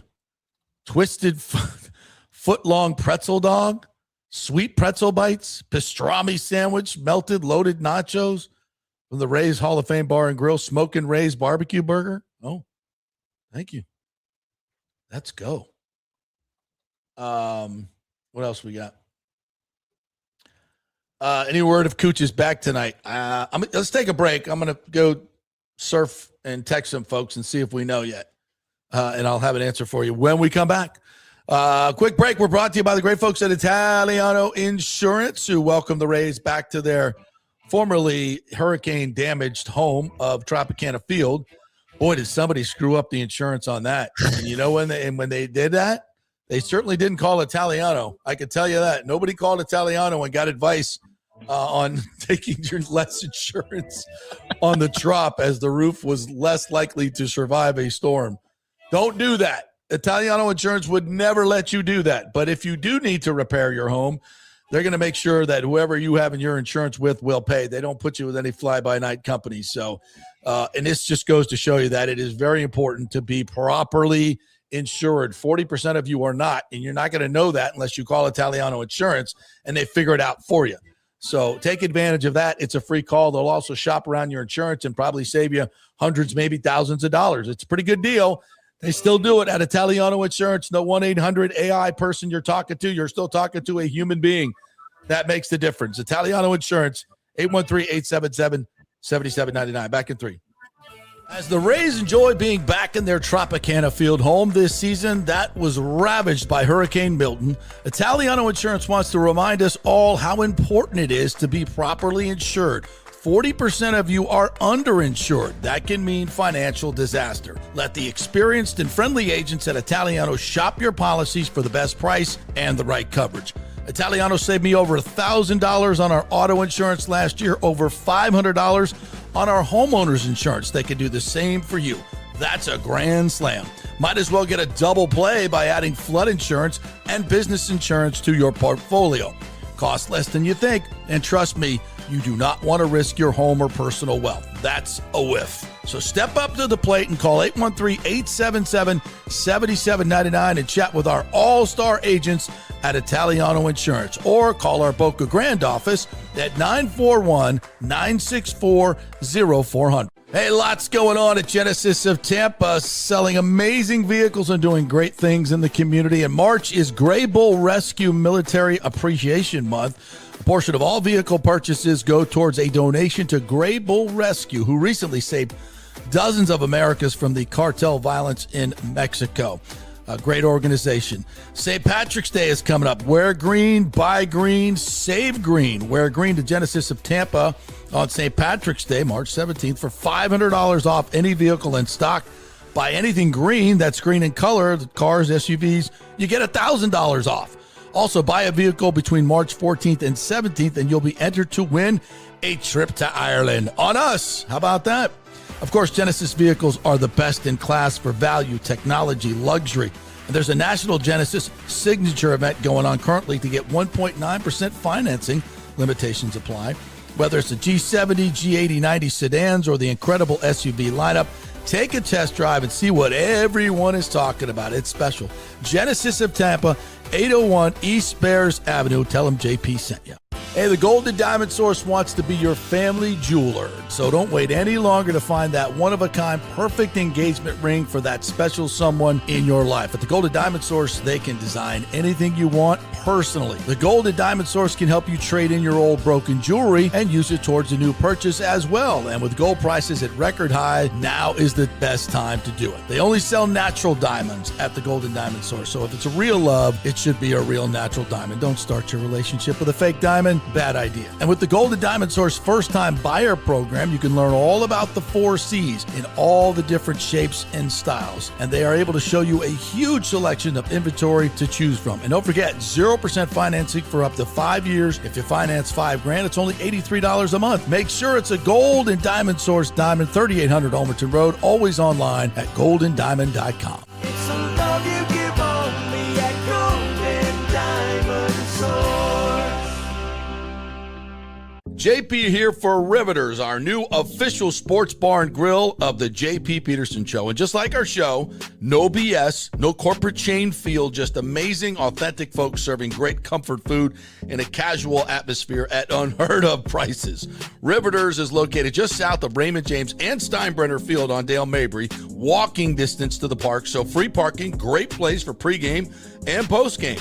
Let's talk about fresh food. Nothing is frozen. Burgers, wings, prime rib, roasted fresh daily, never frozen. That makes a huge difference. The mahi, the salmon, also super fresh. All our sauces are original recipes made in-house. Our Warhawk chili and fully loaded potato soup is made fresh in-house. It's the best food anywhere, served by people who actually care. Riveters on Dale Mabry, just north of 275, just south of where the Bucs and Rays play. We'll see you there. Sunshine State, where the storms roll in. Gotta keep your roof strong to never give in. From hurricane winds to that summer heat, pitch roofing's here and they're hard to beat. From shingles to metal, they got the skill, fixing up your home with a builder's thrill. When your roof's in trouble and you don't know who to call, just remember Pitch Roofing, they'll cover it all. Pitch Roofing, roofing done right, keeping you safe day and night. In the Florida sunshine or stormy skies, Pitch Roofing, roofing done right. Let's go. Right now, back to the show on FanStream Sports. All right, welcome back to the JP Peterson Show, brought to you by Third Generation Plumbing and AC with American Standard Heating and Cooling. They are your dynamic duo for all your HVAC needs. Make sure that you get the maintenance special. $169 gets you 2 visits around the year, and they'll drain out or clean out your drain pipe, make sure the unit is in tip-top condition, so when the hot summer comes, it is working to its peak efficiency. And American Standard Heating and Cooling have the best units, so go with them. ThirdGenerationPlumbing.com. They also do AC and American Standard Heating and Cooling. All right, let's get to some Todd Bowles stuff. I hate to say this. By the way, this first from Michael LaRue. Cooch is a game-time decision versus Montreal tonight. He must be really sick. He's starting to fall behind for the scoring title. Yeah, he's played, as of yesterday, 7 less games than the McDavid, and was at 3 points behind? Let me double-check that. But, yeah, game-time decision tonight. Yeah, I mean, obviously, it's not the playoffs. It's not a must-do, but sure would like to see him tonight for sure. All right, Todd Bowles spoke to the good folks at Pewter Report yesterday. There have been some talk about were there chemistry issues last season, and we did see things we've never seen before. Tristan Wirfs going at it with Bucky on the sidelines. Vita Vea and Hassan Reddick getting into it. Mike's tirade on the sidelines. There have been some moments. I mean, it happens in football, but this is a very tight-knit group, and it did seem to unravel at the end of the year when they lost 7 of 8, and you would think it would. I mean, frankly, I thought they kept it better together better than most, but there were signs of cracks. Here's Todd addressing those issues. Let me put it up here. Chemistry issues towards the end of the season. Levante kind of alluded to that a little bit down the stretch. Not chemistry issues. We just didn't execute at certain times of the game, especially in the second half. We lost a lot of three-point games. I mean, we've won those in the past, and we didn't win them in the fall. So from a coaching standpoint and a playing standpoint, we got to be better. Obviously, we made changes player-wise and coaching-wise, and so we're going to that and rebuild that chemistry and try to come out on top. Okay, timeout. Did you see the look on his face when Scott asked him about chemistry issues? It was chemistry issues towards the end of the season. Levante kind of alluded to that a little bit down the stretch. Not chemistry issues. We just didn't. What chemistry issues? No, what are you thinking about? Where did that question come from, Scott? What you're talking about. Like, are you kidding me? It's not like he's going to say, hey, guys are fighting in the locker room. I know. I mean, but you could clearly see that it's like, oh, yeah, kind of, but I'm not telling you. And nor should he. The coach answer would have been, we had other issues. We had, whatever issues. But it was just the chemistry issues. Huh? It's weird that you mentioned. I haven't heard that before. It's just weird. I mean, that's and the question needs to be asked, and it's not what he says; it's how he answers it. That, to your point, that answers the entire question. Yes, there were chemistry issues last year, and listen, I mean, how many? The evidence is overwhelming. Let's review. Okay, I mentioned all those incidents on the field, right? After the season, we also had players talking about the complexity of the defense and how a lot of guys were not on the same page in crucial moments. Yaya talking about, we need to practice harder, and more. We heard that from a couple of players. It's very damning. Very damning. I mean, there's a lot. And then, of course, the ultimate, like, look under the hood and get and take a better look.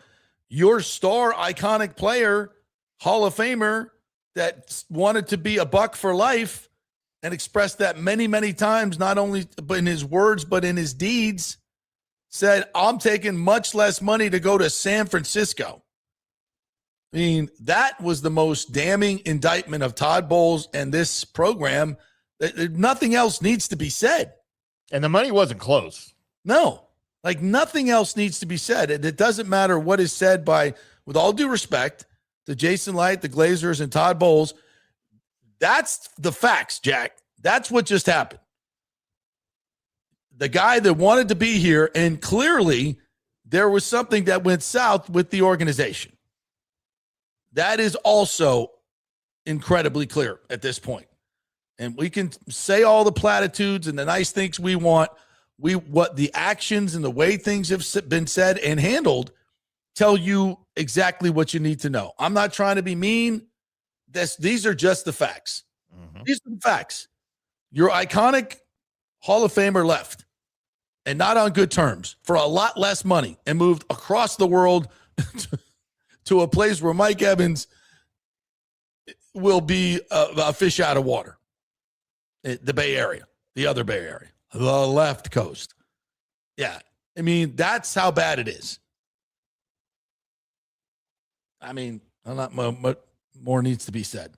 And then in the offseason, we go bargain basement hunting for older players and try to spin it like this is a great thing. This is what we were really trying to do. This was our secret plan, to go get a bunch of rotational. Now, Gainwell's not. He's not a rotational guy. I think that was a really good pickup, but he's not immeasurably better than Rashad White. You didn't go from a 5 to a 10. You maybe went from a 5 to a 6, maybe from a 6 to a 7. I think Rashad White's a really good player. Here's Bowles on Gainwell. courtesy of Pewter Report. Hold on. Let's try A lot of the times you and Jason put an emphasis on re-signing your own players in free agency. It really wasn't the case this year. You let a lot of free agents go. Was it time to kind of churn the roster a little bit and bring in some new blood and some new talent at certain positions? We felt like we needed to in certain areas, and if you stay the same, sometimes you get the same results. So we thought we had to make a few tweaks, coaching-wise and playing-wise, and we thought we got better. We got different, and we got better. I think Logan's a little more athletic than Ashawn. Ashawn brings a lot more toughness and stoutness and sturdiness from that standpoint.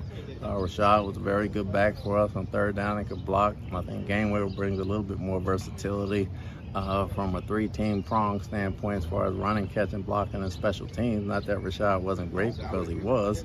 And so you're trying to build those guys. You'll never replace Levante, but Anzalone in his own right is a very good linebacker in this league. And he wears the green dot and commands respect as well. So he's going to be very good.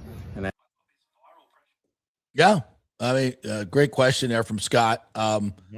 You can look at these as marginal upgrades, but they're not. Again, it's not what the Panthers did. They spent big money on and you would think two players on their defense. You would think the Bucs have had every opportunity to make moves similar to that, and maybe even for one of those players, but for whatever reason, it just hasn't. Trey Hendrickson wanted to come play here. Right. He wanted to come play here. I'm not saying that it's a great contract, but you could have done it if you wanted to. You didn't want to. If you're saying we're doing everything we can to get better as a franchise, I don't know how you look at this offseason and say that's true. It's just not. It's just not. Factually speaking. All right, this one more from Todd. Last week, and he said that he feels like we're still a 6-2 team that walked off the field at the bye week at that level. Do you feel That's that way? Jason Is that White. the mentality coming in that we're a top flight NFL team that's 6-2 and just needs to straighten things out? I feel like we're a top flight NFL team. I don't think we're 6-2, but I don't think we're 2-6 either. I think you start over, and I think you have to lay the groundwork again and build differently because you lost two of your best leaders on and off the field. So we have to build differently, and our mentality's got to be different, and there's got to be different people to step up. But I do feel like we have a very good football team. I thought we let some games go at the end, but I feel like we have a very good team. So with that part, I agree with Jason, but I wouldn't put a record on it. With your That was Steve that's from Joe Bucks fan, asking the question there. So yeah, look, is this an elite NFL team? No. Do I feel? Listen, you lose Levante David and Mike Evans from a leadership and production standpoint over last year's team. You're a different team. And who did you replace him with? Anzalone for Levante. To me, it's a wash. It's a wash. Anzalone may be a little bit better in coverage, but not much. Again, you're going from maybe a 5 to a 6. You're not going from a 5 to a 9 or a 10. And if you're going to get better defensively, you've got to get much better players. And I don't think that happened in this offseason, especially with what was available to you. And we'll see how it plays out. We'll look at the Panthers defense this year, adding Jalen Phillips and Devin Lloyd. And we'll look at the Bucs defense, adding Muhammad and Anzalone. Who did it better? We'll see. I think I know. And what's funny is how, and we've talked about this, not to beat a dead horse, but how quickly our opinion of the roster in Tampa Bay shifted last year, right? Like 6-2. All we talked about the first half before the bye was contenders. This is a Super Bowl team. This is a Super Bowl roster. Make it happen this year. And then all of a sudden, by the time we got to the end of the season, even with the same names on the roster, this is not a Super Bowl roster. This isn't even a division-winning roster. This thing needs an overhaul. How quickly that happened, and the talent didn't change. The talent was still there, but they didn't fix anything. Yeah, because a lot of it starts at the top, and you didn't fix the head coach.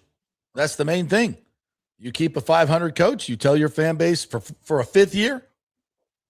and extend them. You tell your fan base what you can tolerate and how urgent you are. Not as much as I love Todd, and he is a great dude. I don't see other teams in this league doing that anywhere.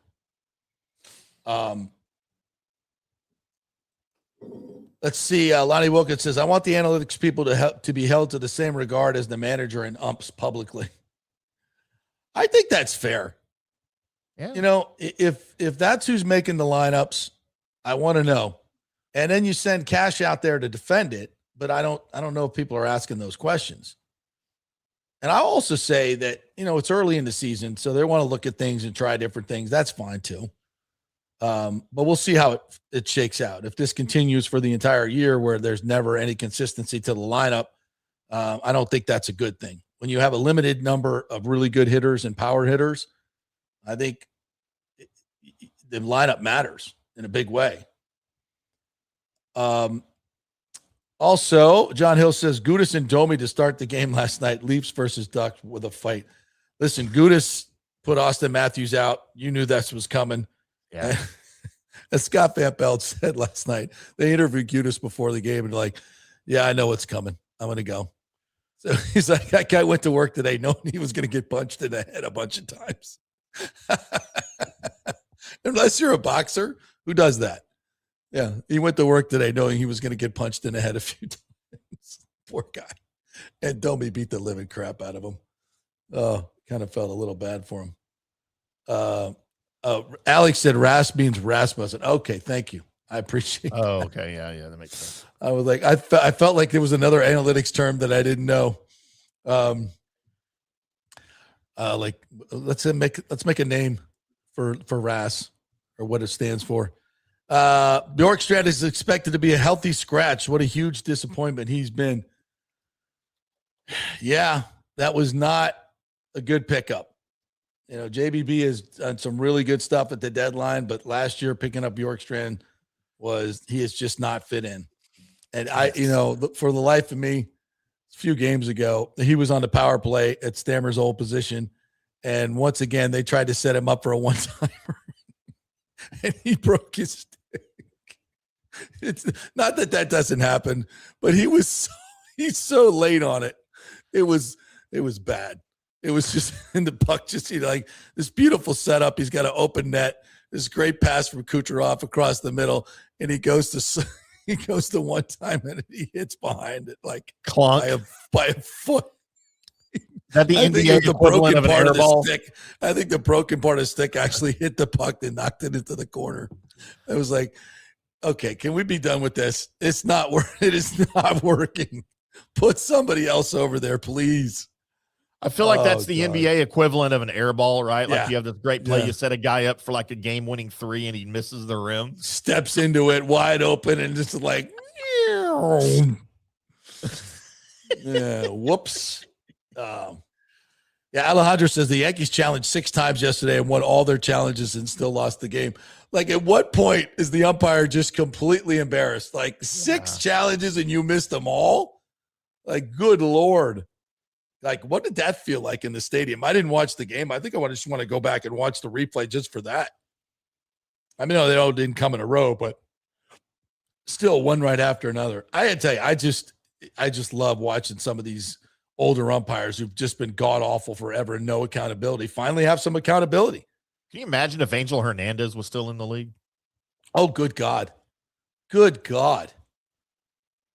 And there's a reason he's not, because can you imagine ABS with that dude? Bad. Wow. So bad. Bucs Basement says, JP, if Bowles did not get the extension, would he be gone? I don't know the answer to that. I mean, I think it's got to be somewhat about money, but I think it's about a lot of things. There in this. Well, yeah, it doesn't make any sense to me whatsoever. I mean, a couple. You want to choose a couple here, Timmy? A couple of comments as I share the camera here. Big O is coming into the house. Devin Garrett said, JP just got here late. Did you say something nice about the Rays today? The no-name slaps came through last night. Yes, I said lots of good things, and especially about Nick Martinez. I said a lot of great things about Nick Martinez. Listen, this is age old. Y'all know when I start ripping a guy, he's going to have a career night at the Rays. That's just the way it works. And I'll take the heat for it every freaking time. But, we weren't saying, oh, Nick Martinez sucks because spring training sucked. We said, boy, that doesn't look good. We said it before he took one pitch at spring training. It's just a curious signing. For the amount of money we paid him and the arms that we have, it was a curious signing. That's all we said. And we wish the best. And clearly his presence in the locker room is making us a better team. Orestes Estrada. How are you, partner? I'm doing good, man. Great win yesterday. A very typical. I like it. Thank you, Hamm. Thank you, Hamm. You're the best. How you doing, man? I'm doing good. Man. Baseball is in full bloom. And I thought that was a kind of a hopefully what's going to be a typical Rays win. Outlast the other team by a run or two. Play a lot of 3-2, 4-3 games. Don't expect to be a bunch of slugfest. Don't expect the bullpen to collapse like they did, in a couple of the games in St. Louis. So that's what we should expect. Good defense. They did have the one error, but it didn't hurt, Aranda. But the bottom line is that Nick Martinez did go out and have not only a good start, a quality start. I thought it was phenomenal. Yeah, 6 innings, 2 runs, no walks. The irony, again, this is how curious baseball is. And that is because Steven Matz goes out and gives a goose egg throughout all spring training, 5 different appearances, nothing. Not that he struggled in his start, but when you look at Nick Martinez and just he couldn't get anybody out. Yeah. I mean, anybody. One outing, he gave up 3 jacks. I always will say in spring training it's tricky because you do play the winds a lot because you play a lot of day games in windy spring Florida, and the ball goes all over the place. Yeah, especially out. So you can't judge the home runs. You can judge walks. You can judge a lot. His command was awful. Yeah. So that being the case, in spring, not last night. He's a veteran, puts it together. A different mindset. I talk about mindset so much, having played the game at the level I did, and it applies to especially more veteran players that have 5+ years in at a high level, because you get so many games. You get in tuned to when to turn on the light properly. You get in tune to I referred also to relievers. If you put them you put a guy that's used to saving games in a spot that's a non-save situation, he struggles. Mm-hmm. Those things matter. Yeah. And but I thought it was a great game. Really high on with Fraley out with the shoulder from diving after a ball. I think it was on Saturday. Man, DeLuca. I am enjoying DeLuca, and I'm going to start calling him. You know what? Mini me, Yandy Diaz. Really? Yeah. In fact, he's shorter but stocky, so he's built like Yandy. Yandy's taller. Yandy's a good 6'1", 6'2". They stand very similar. They put the bat in the front of their hands here. Not a whole lot of movement. Yeah, true. They just go back and then snap. They got a really good snap slice. They slice the ball very well. Yandy's the master of it. Yandy just opens up a little more with his front foot, and then he dives into it. DeLuca is straight up, but he's right here. Really quick hands, and he's an exciting player when he's healthy because he runs well. I mean, I'm impressed with his speed. Yeah, and obviously he's very athletic and strong. Rocket of an arm, so he can handle right field, and a great defender. So as far as the defense for the foreseeable future of the season, I'm really happy. Your biggest question mark still is how well is Chandler in the big picture of the marathon season? Is he going to play left field? But that's it, because third base is man, shortstop is man, second is man, first base. You got the 2 catchers. Oh, by the way, Nick Fortes, way better hitter. Had a big clutch. That was a big hit. Yeah, Woo! that was clutch. And then, and then we're covered, obviously, on the pitching mound, and should be happy with our starters. Yeah, I thought that ninth inning situation, we talk about the ABS. Kevin Kelly gets a ball, throws a 2-1 pitch. Yeah. Right on the outside corner. Great pitch. Called the ball. Yeah. Fortes goes to the whoop, whoop, Boom, right away. and they get that and goes from a 3-1 to a 2-2 count. Huge. Huge. Everything. Yeah. Huge. The ABS has been a lot of fun. I didn't know I was going to enjoy it as much as I Yeah. have. I kind of like watching some of the umpires like CB Buckner have to eat it. CB Buckner is, I don't know what to say about CB Buckner, man. He's just well, I can say this word because he is, and that's the way he umpires. He's a hard ass. Yeah. So and now he's got to eat it. And I love watching it. The fact, those of you that watched that game that CB Buckner had against our old Derek Shelton's team.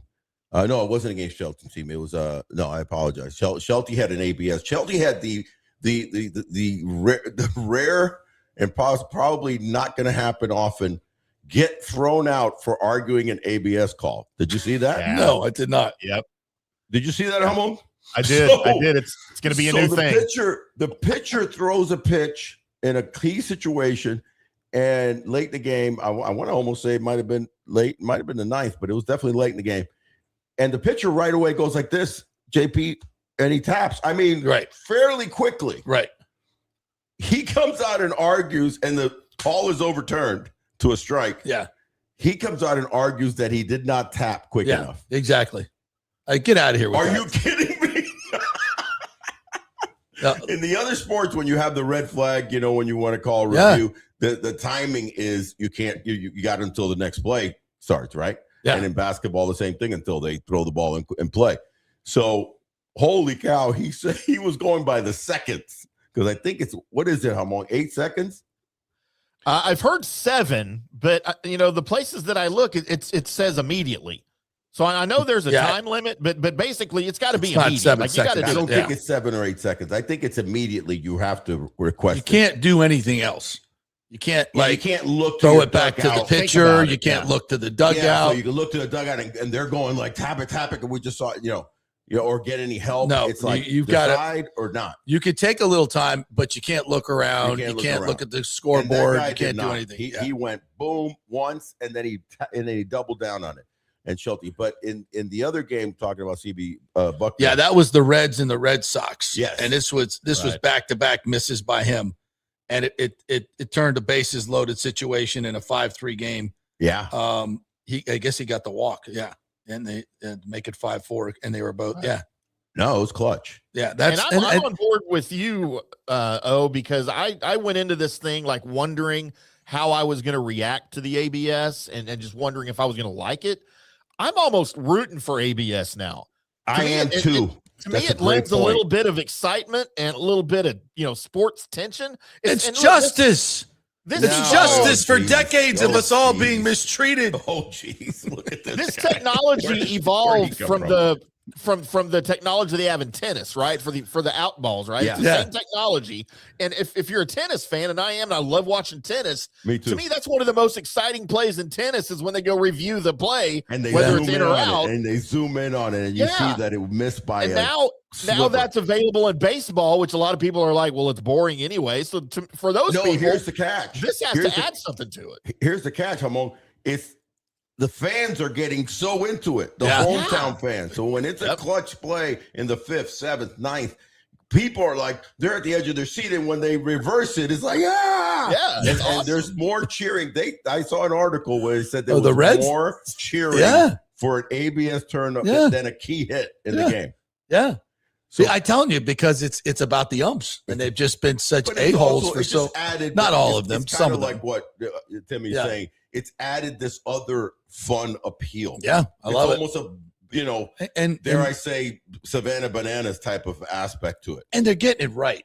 Like I feel like people are talking about, the box is shifting. Is it really 100%? I don't know, but it sure looks like a lot better than the human element. It's better than the human element. My problem with going in is that I've been such a purist of baseball that I was anti-reviewing. Then reviewing came in, and I started watching the games and seeing, my God, they have so many angles. When they showed it to me in so many angles, you need to do the review. But I was anti-review. Me too. And then I was anti, this because I'm thinking, man, it's kind of the cool thing that you have umpires have different zones. Now, no, it's not. Now I'm like, you know what? It's not fair. In the ninth inning, when you need to call. Well, but also, if you're a pitcher and this particular umpire doesn't call balls away, and that's how you make your living, living out there. So now I have to adjust the way I pitch to an umpire. That makes no effing sense. Yeah, no, I kind of like that. I don't know. I had to hit knowing that this guy was a high ball call or a wider call. Right. Listen, the Braves would never have won 14 straight championships if there was ABS. That's probably true. That's probably true. I faced them in that era. Yeah. And look, they're doing it right because it's an average of 13.8 seconds per challenge. 13.8. And there's an average of 4 per game. That's a minute. You're adding a minute to the end of a 3-hour take a lot longer. Football reviews take up the football reviews could take and that's the forever. reason. That's the reason I didn't want it, because I figured, oh my God, we're just going to slow the game down. But it's pop, pop, pop, and let's go. It's not only if they could only do that in other sports, but it's not only pop, pop, pop, but it's like on the board. Yeah, and it's dramatic. It's dramatic. Yeah, I love it. And when you're watching the game, they zoom in on it, but at the jumbotron, you see it, and the fans go like, "Oh, yeah." I think it's great. And hopefully the Rays will benefit from this. But right now, it becomes a talent and an important talent of your catcher to know when to challenge and the when Yankees not. had 3 yesterday. 5. Oh, it was 5. I saw they 3. go 5 for 5 on ABS challenges. Okay, and they had like 9 the other day. Yeah. I don't think they were all correct, but they challenged like 9 times. You have to be, or you lose your challenge. Well, I mean, I think they were right like 7 times. Yeah. But I'm telling you, it's a new, very interesting part of the game that hopefully the Rays will use properly. There's also a twist to it, like when do you use it late, early compared to having, don't do goof off and use an early one that's very questionable. Yes. Because you're going to lose it, and you really need that in your hip pocket. Yeah, managers need to be smart about when they do it in your hip pocket. I think the Rays did a bad challenge yesterday. That's what it was. It was an early with the one at first base with the Rondo. And they had the same thing also on Sunday. Those are big. Those are managerial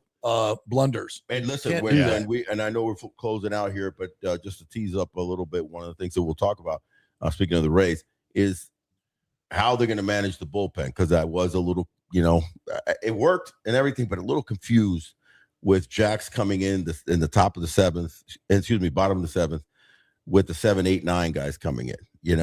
They're lowest batters, and you're bringing in Jax and not in a high leverage situation. So it wasn't real. Well, that's when he did his best in a low leverage situation, as we learned. Is that what Timmy? Is that what he's been saying today? Yes. That's what the numbers say. Was it you? Who brought those numbers out? It was Nicky. Nicky Numbers brought these out. Nicky Numbers. Yeah. In his career, his high leverage situations, ERA 3 point something. At the low leverage, way better. Dramatically better at the low leverage than the high leverage. Like, he's dramatically worse. Right. In high leverage situations with this. I think there's 75 innings pitched sample size. So during my career, my average was really high against bad pitchers, and I struggled a bit against Smoltz and Maddox. And this is, shocking development. I think this is a little different. It has nothing to do with personnel. It has to do with pressure. I know. This is way different than that. But, again, analytics people, with given those numbers, and he's your closer. Yeah. Where's the numbers in that? We're waiting on Uceda. Where's Statty Seth? Explain. Statty Seth. Where you at? That's all. At this point, I don't even want to talk to the manager at the end of the day. Give me the head of the analytics crew. Wow. See, if they're making all the decisions, Timmy, these are the type of comments. If they're making all the decisions, why are we talking to the manager? See, when JP, sometimes he opens his mouth and it could be a little controversial. I want the head of analytics here to answer why this show's so great. Post game show, we have Statty Seth. Statty Seth. Let's go to Statty Seth in his mom's basement. Just got a fresh bowl of mac and cheese and a juice box. He's making the lineup. So what I saw.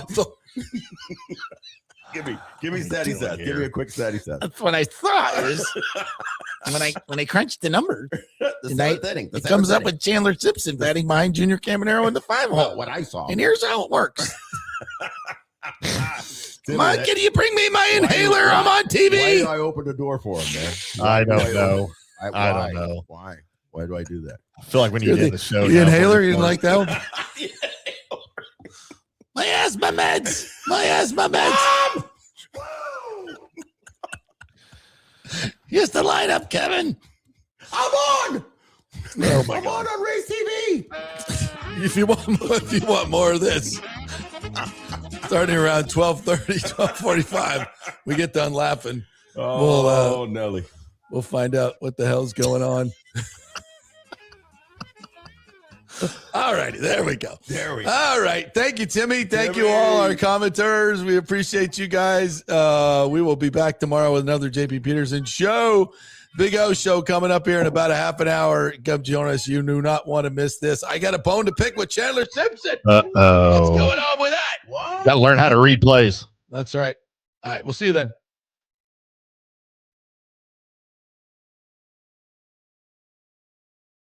Well, good.